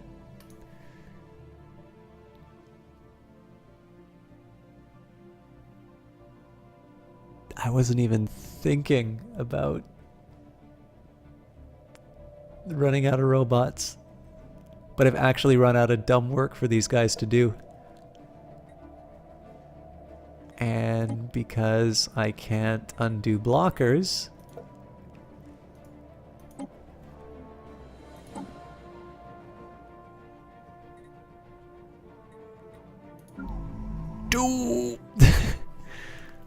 stop the assembly lines. Now surely there is a way for me to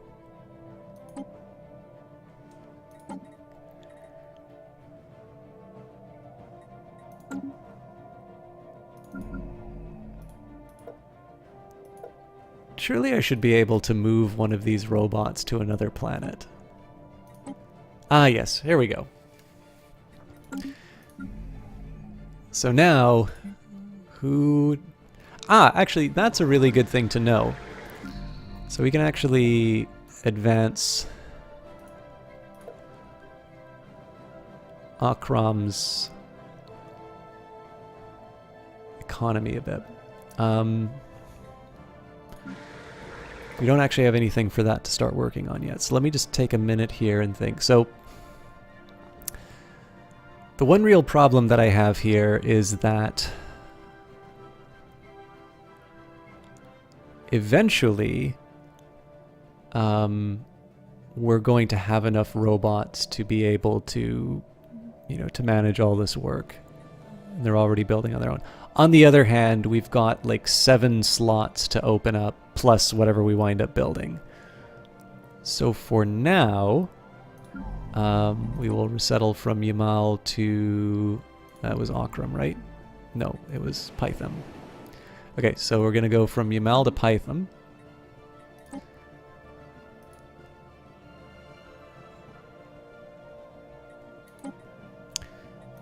And in anticipation of the fact that these guys are going to be, that we're going to be generating a surplus of robots, I will not build the robot factory on this planet, but what I will do is give the robots something to work on. So the question is, do I want to build farms or do I want to build mining districts? And for now, I will say one of each. That is a neat little pipeline idea, though. So one planet winds up building the robots, and then you just resettle them to the new planets. I probably don't need to be building the city district right now, but I don't think that will be a problem in time. Also, I saw a big scary skull somewhere here.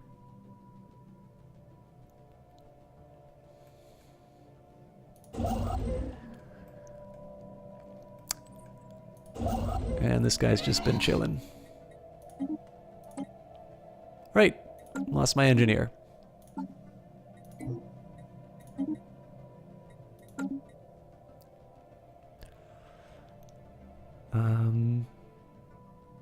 Well, we could put Flora in. Congratulations, Flora, you just got promoted. Huckleberry Oak. May they rest in peace. Would have been amazing if the planets could have all been mines and repair the ring. Oh, yeah, that would have been... That definitely would have been good. Thank you for reminding me of how undesirable my situation is now, Lazy Bear. I was perfectly content with what I had. I'm like, that's how these things work, I guess. And now I'm thinking, oh my god, he's right. I'm getting screwed. I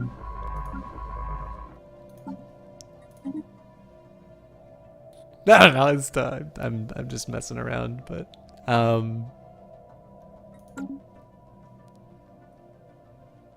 we had I don't know if Little Neutrino's still around, but Little Neutrino was talking about how he sometimes finds Stellaris a bit difficult to get into. So I was just thinking, this is a perfect case study in how, you know, ignorance really is bliss on some of this stuff, which is if you just don't, like, if you're not thinking of something at the time. I mean, so the one thing is, if you don't know, so like, perfect example.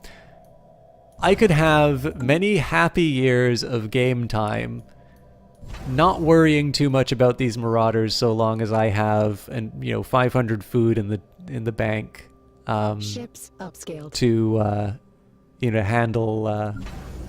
handle events. Research actualized. Clearly, this is not how I think about these marauders.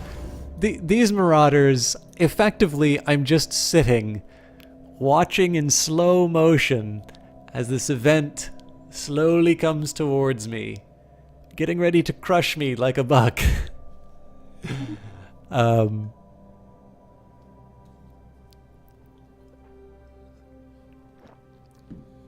Okay, Zero-G Laboratories, research station. That's what we wanted. A lot of critical research can only be done in a zero-gravity environment, which is what these specialized laboratories are eminently designed for. So I can get bonus energy credits. Not that I really need them at the moment. I mean, it's always nice to have more energy credits than less, but I do like my sensors, though. And it's in his specialty.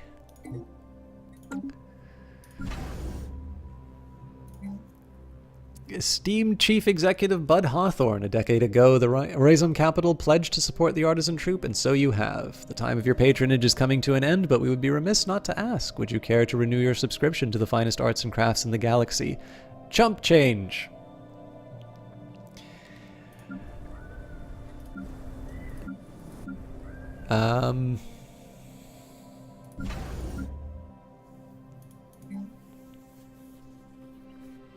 I have no good arguments to build any of the things here.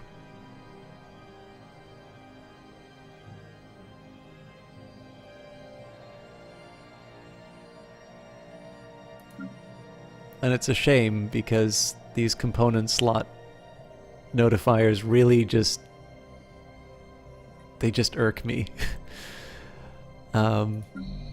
Because I know resources are not being used efficiently. I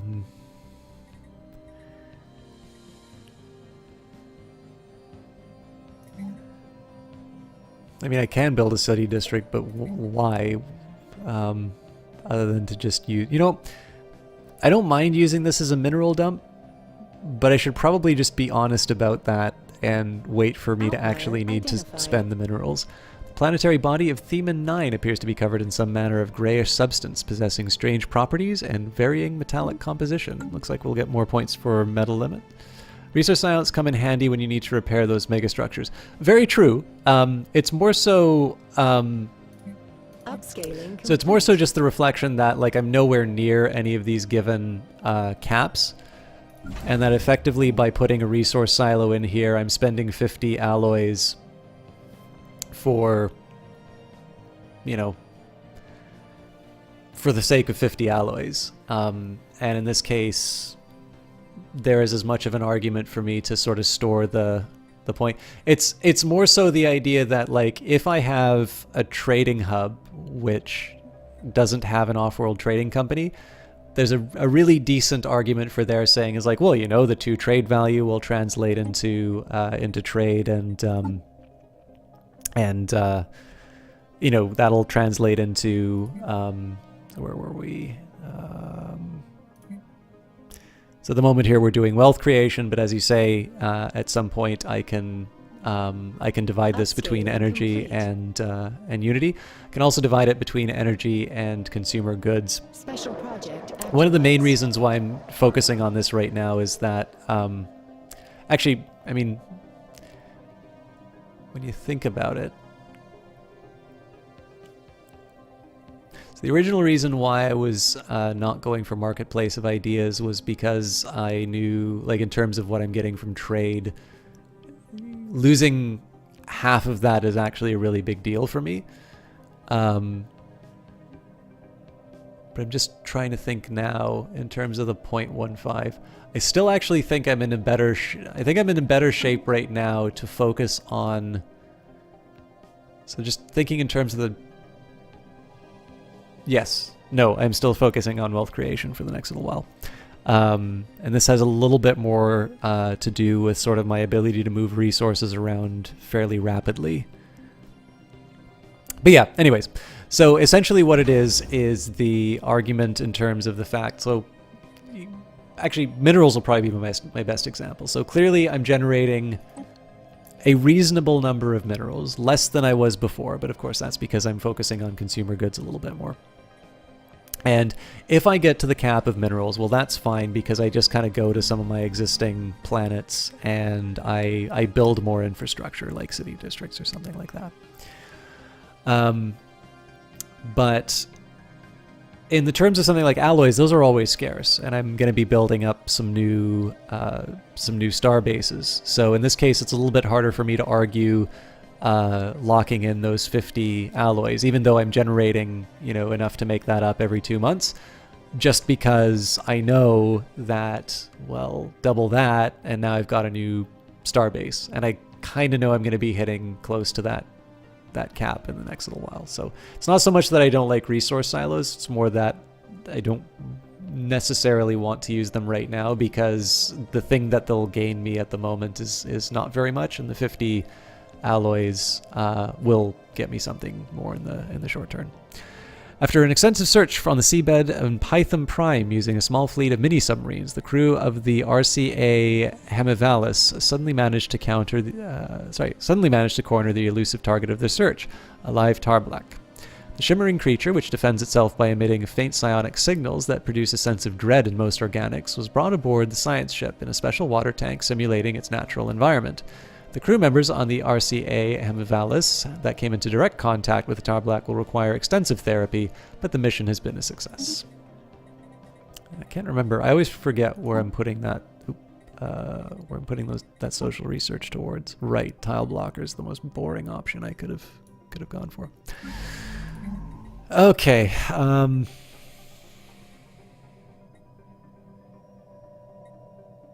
I am very tempted to go for another research lab here.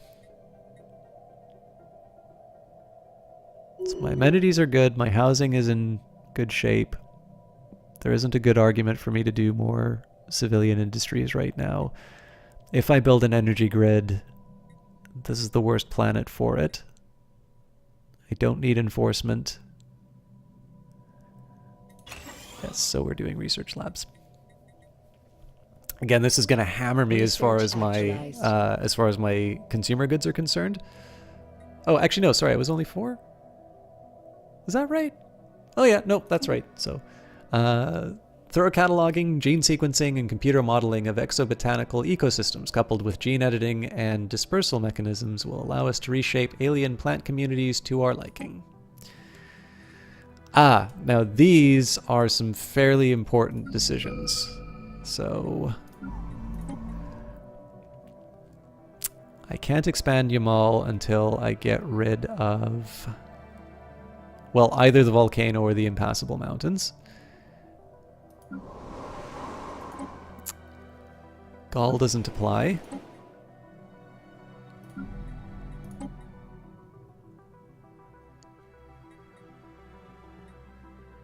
Well, you know what? I'm rich, so let's just clear it all out. Okay, so it looks like basically I pick one or the other. They cost the same. I wonder, do I get to see what's going on these other planets? So, sinkholes.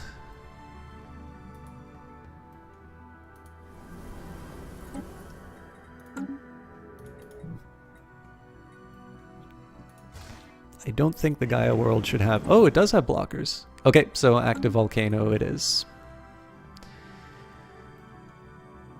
Unless I can convince myself on this planet, but we just still don't have the science ship in place, so...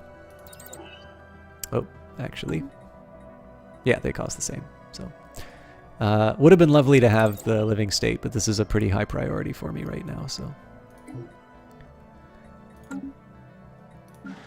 Now, Python.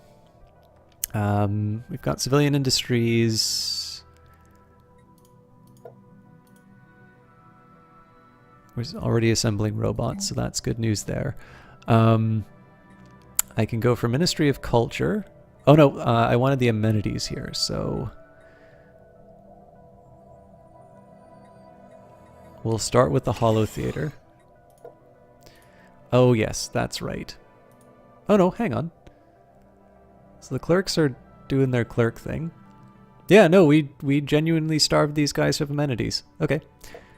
Fair enough. I would just want to double check that I had that right. So I think the Hollow Theaters, yeah, that just explodes the amenities compared to any of my other options.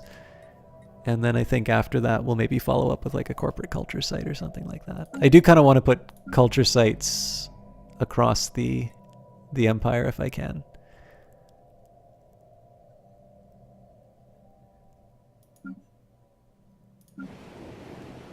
And then one of these guys was getting a new robot. Right. These guys.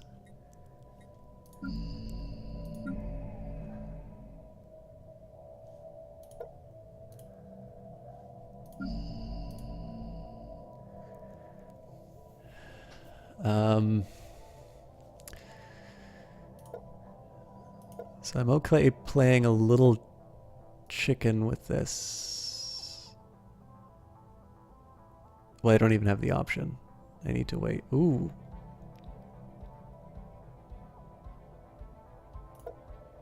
Yeah, this might get hairy depending how long it takes the tech to build.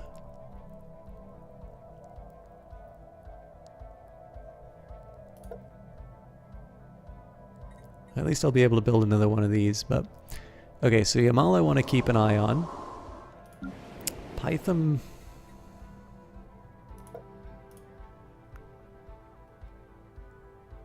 Python's going to be okay as far as generating robots. And then Akram is really the place that needs the workers.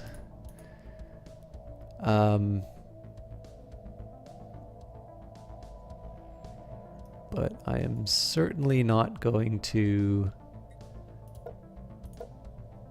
No, we need clerks.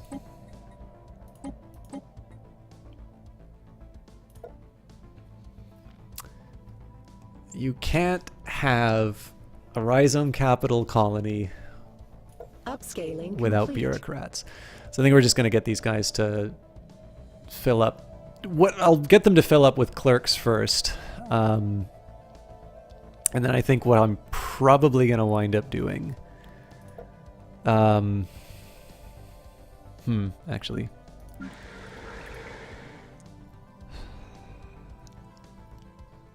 don't feel like I should be thinking this hard about these things. Okay, I am going to have a food shortage soon.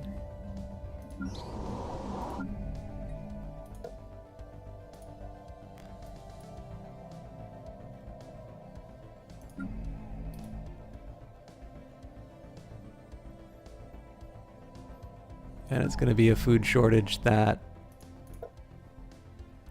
So this doesn't just, like, there's not an easy... There isn't as easy of a robot answer for this.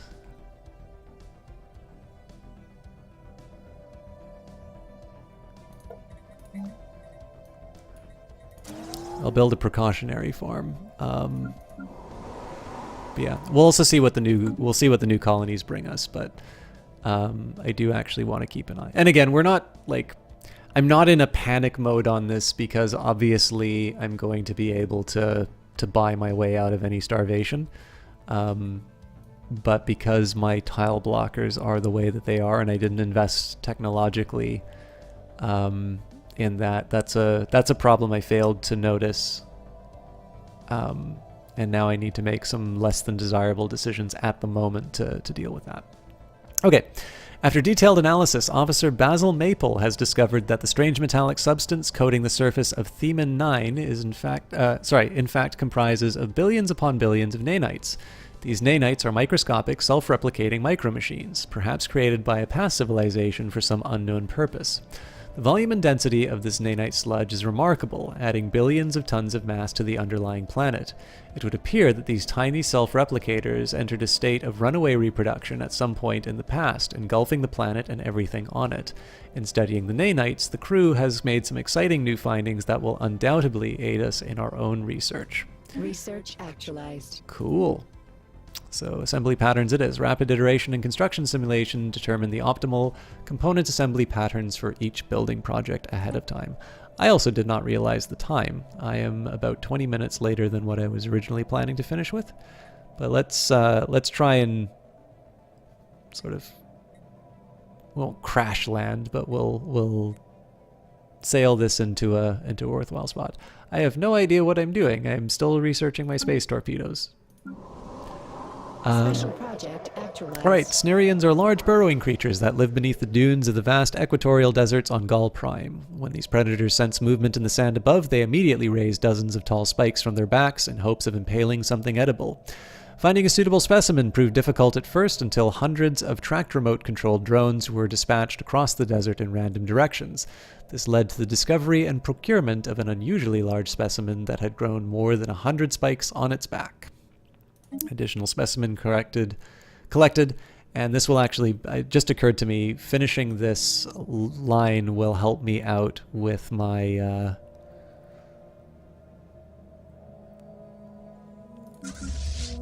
it's going to help me out with my,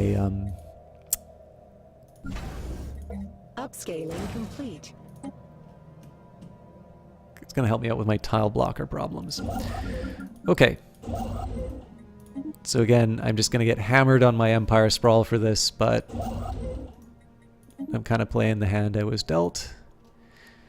And that was not a skull, turns out. So the idea here is that this guy's just going to build whatever infrastructure he can while complete. we scan sort of this area. I think what I'm going to do...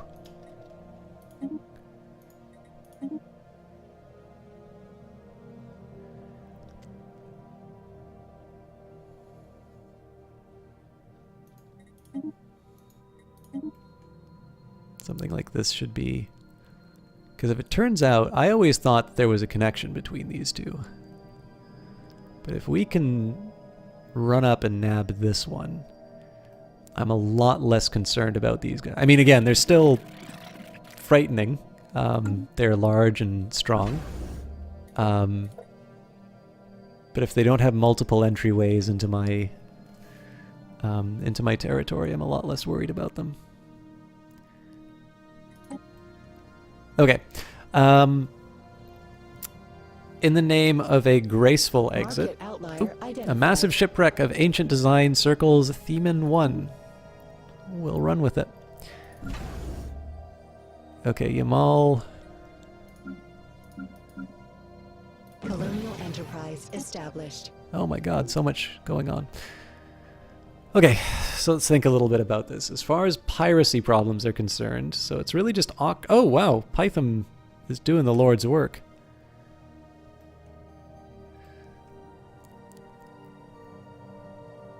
So yeah, as soon as we can get a gun on Okram, the problem is that we're collecting some sweet trade off of off of that. So I'm really reluctant to mess around with this. I think we're just going to have to accept that there's one dead zone in terms of piracy.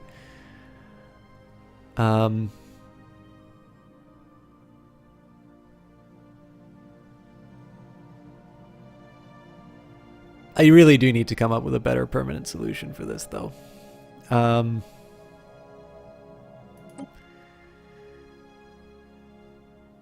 Okay, Gull, welcome. Let's start by doing what we always want, which is bureaucrats. We'll start with farms, and... Actually, I'm going to hold off on the mines.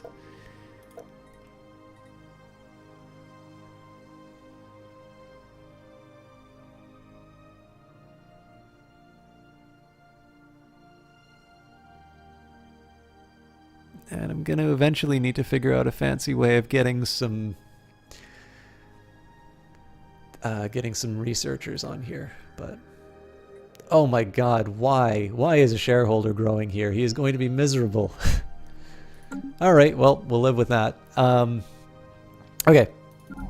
And then Yamal gets a new shiny building.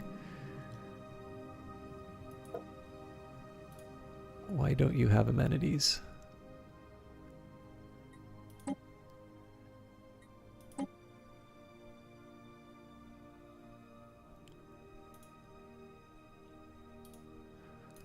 Well, I guess they get a shiny new holo theater.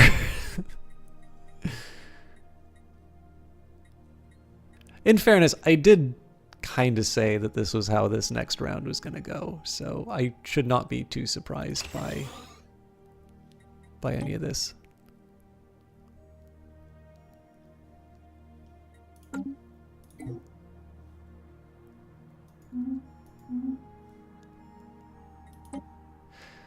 Okay, so upscaling complete. I need to come up with something effective for this. I'm probably not going to put a starbase on Gaul because it's kind of crowded here already, and there isn't really...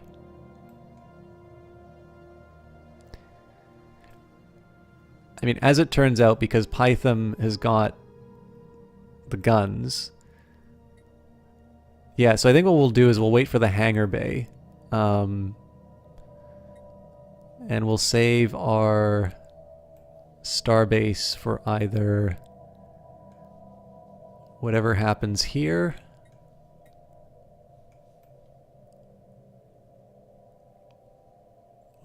You know... Oh, Christ almighty, what are you doing, sir? Okay. Clearly I am losing my senses. Yeah, okay, so we're going to try and claim these two Gaia worlds. I should be getting an additional starbase as a result.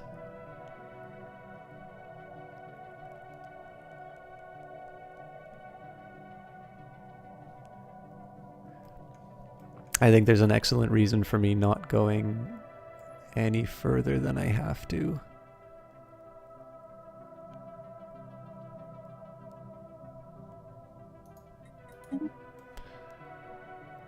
Alright, this is a future stream problem for me to think about. Phase Planet. Now that the Veil is within our borders, we should investigate the possibility of stabilizing the planet's state of dimensional flux. If we wish to inhabit the glittering Gaia world, we will have to devise a method of preventing the Veil from phase shifting back into the Shrouded world every 3 months. Then let us find a ways to phase lock the planet.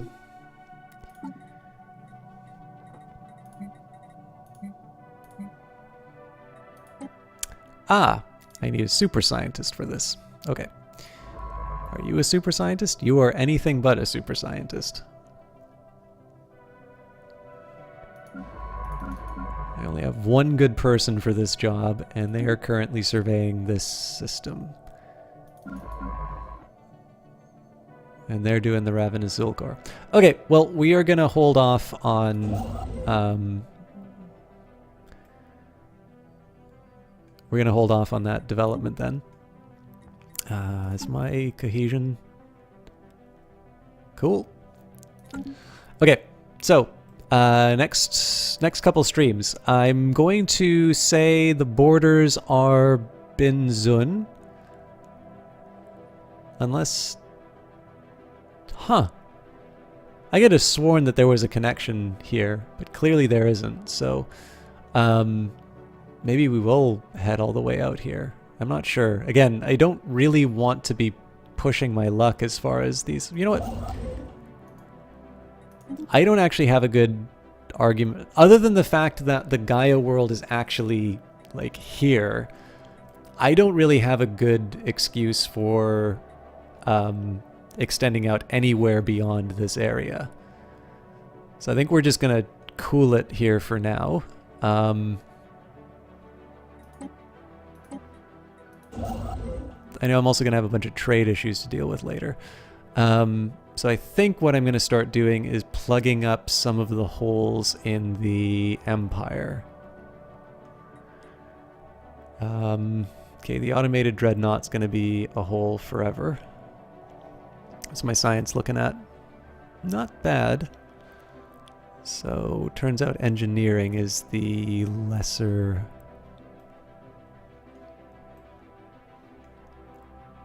Okay, I think this is a pretty obvious place for me to start expanding.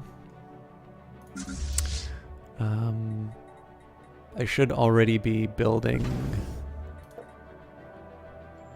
Yeah, we've got one more destroyer to add to the fleet.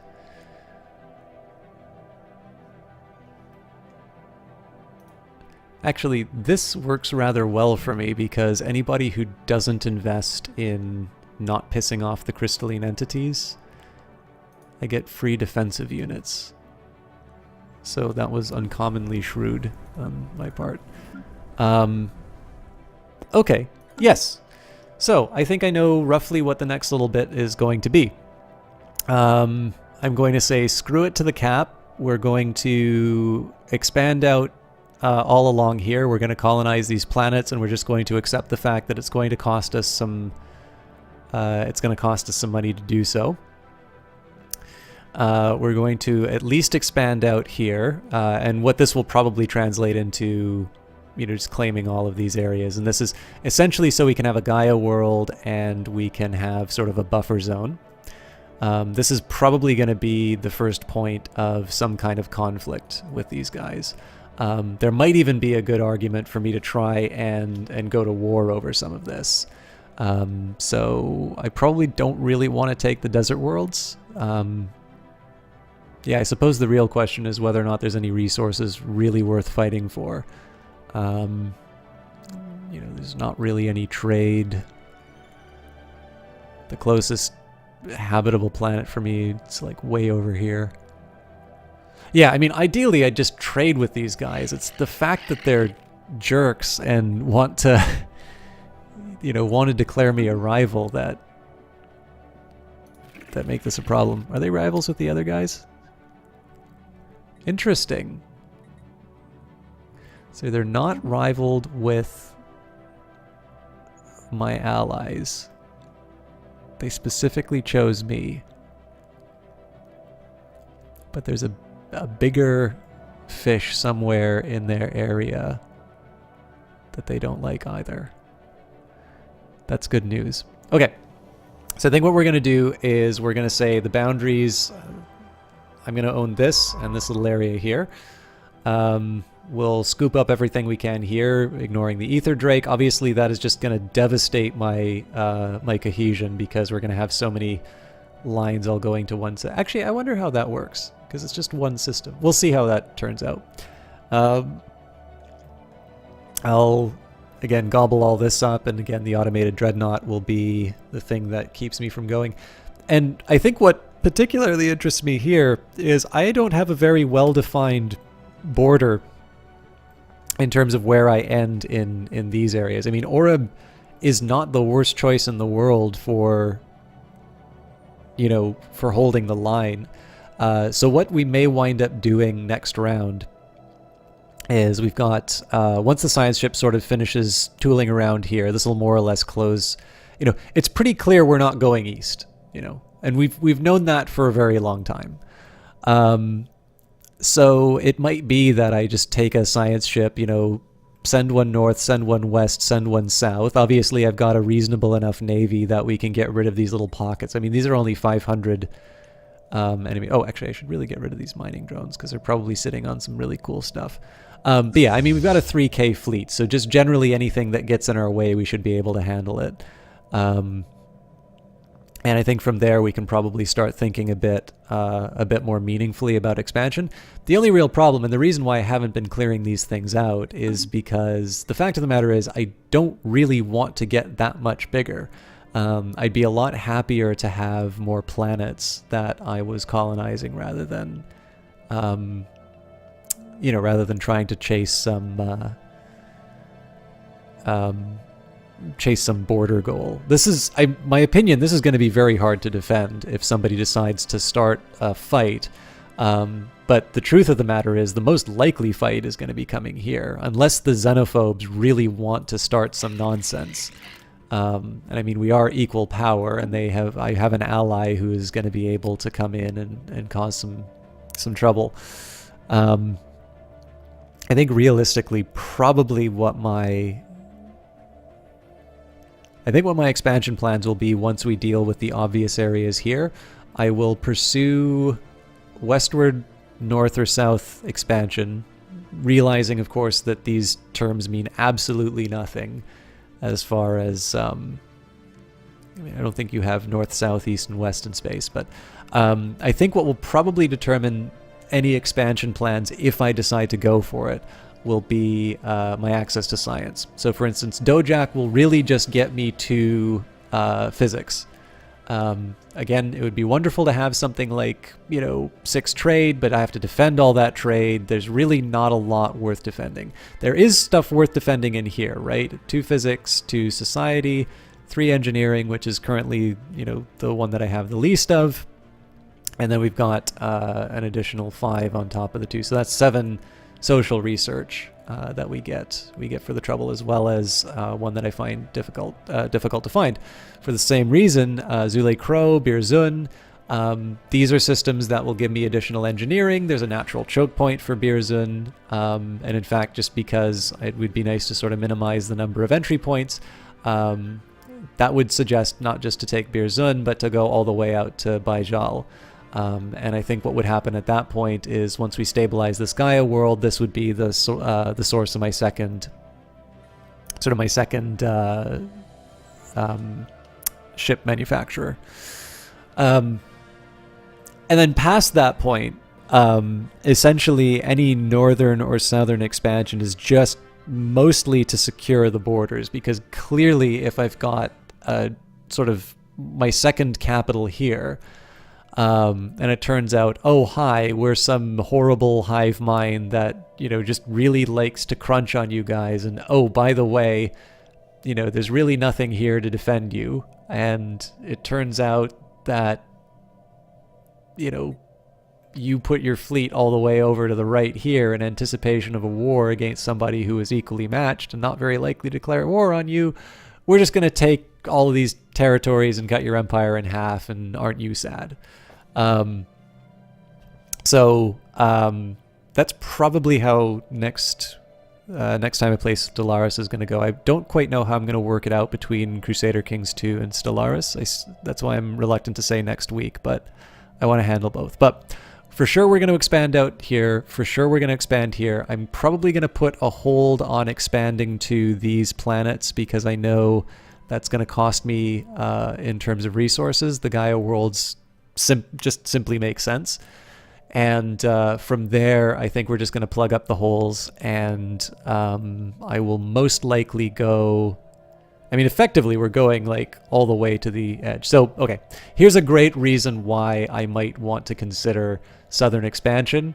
If I say, screw the expansion limit, you know, I now have this part of the map. Well, you know, defensive position here, defensive positions here, and, you know, I live with it. Realistically, that's probably not the way that's going to go because I have a feeling that I would be devastated by these costs. I'm already very slow in building up my traditions. So anyways, I am definitely making this longer than it needs to be. Thank you everybody for watching. As always, I have a lot of fun with Stellaris. Obviously, with Megacorps, I am a lot slower in terms of my pace for the game, and part of that is just my explanation. And even then, you can subdivide that between, you know, the time that I'm spending new, sort of new mechanics that you know, I'm trying to get a handle on myself, and some of that is just the fact that there's a lot more to do inside of the game now. I am quite a fan of the Le Guin patch. I understand that there are some very, you know, kind of thought leaders in terms of Stellaris who have some issues with this patch. I would also tend to believe them a little bit more because they definitely get to spend a lot more time with Stellaris than I do. But I have not yet encountered the things that frustrate people about this patch. I am also very open to trying new things. I was very excited for Apocalypse. I'm very excited for Megacorps. Obviously, I was given keys for these from from Paradox, so if you happen to think that, you know, my opinion can be bought, keep that in mind. But I am very easy to please. I have really been having a lot of fun with this patch because it really does sort of play to the things that I personally find very interesting. And again, that's probably the econ background more than anything, but I hope you guys have been enjoying this as well. I will do my absolute best to stream tomorrow for Christmas. I don't know when that will be, and I think I've settled on not doing Battlefield 5 because most people who want to see that are going to be enjoying Christmas with their families, and so I feel that that would be not a very nice thing to do. To play something that I know people are looking forward to. For those of you who don't see the Battlefield stuff, we've been doing one last run on an easier difficulty, and in between the stories, I have been telling unknown stories from Canadian World War II history, and I will be telling 2 more probably on Friday. Wednesday is usually Cultist Simulator. One last thing I will mention about tomorrow, if I don't get to broadcast in the afternoon, what will most likely happen is I'll just do a usual Elder Scrolls vodcast. So there will definitely be some kind of a stream tomorrow. The real question is what form that will take. As always, you can find that on Twitter. As far as the regular streams, Monday is always dedicated to some Paradox game, almost always Grand Strategies, although sometimes we hold off for Surviving Mars or Battletech. Wednesday is usually going to be Cultist Simulator. And we've been doing some more dances, so looking forward to returning to that on Wednesday. And then Friday has been dedicated to Battlefield for a while, but we'll probably be going back to Mass Effect. And then once we finish Mass Effect, it's Mass Effect 2 that we've been playing. After that's done, we'll either go straight into number 3, or I'm going to start trying to find some more free days so that I can play some of the things I've been meaning to show everybody for a while. So anyways, I've worn out my welcome thoroughly. Kilgore Trout is playing Betrayal at Krondor on the GOG channel. I don't get a chance to host him on the GOG channel as much. I will no longer be an affiliate with them as of January, so it is not through any loyalty to the brand that I am hosting them, but Kilgore really is a fun streamer. He's a great guy to watch. Obviously, if you want to watch more Stellaris, do feel free to click the game down below. I don't actually know if there's anybody I know playing Stellaris right now, but I do want to give Kilgore Trout that raid. So I'd love it if you would come along. The raid message is "We're tired of system talk. Heard this place was better." If you want to just hang out with him, that's fine too. But I hope you all have a good evening, a very Merry Christmas, and we will see you tomorrow possibly.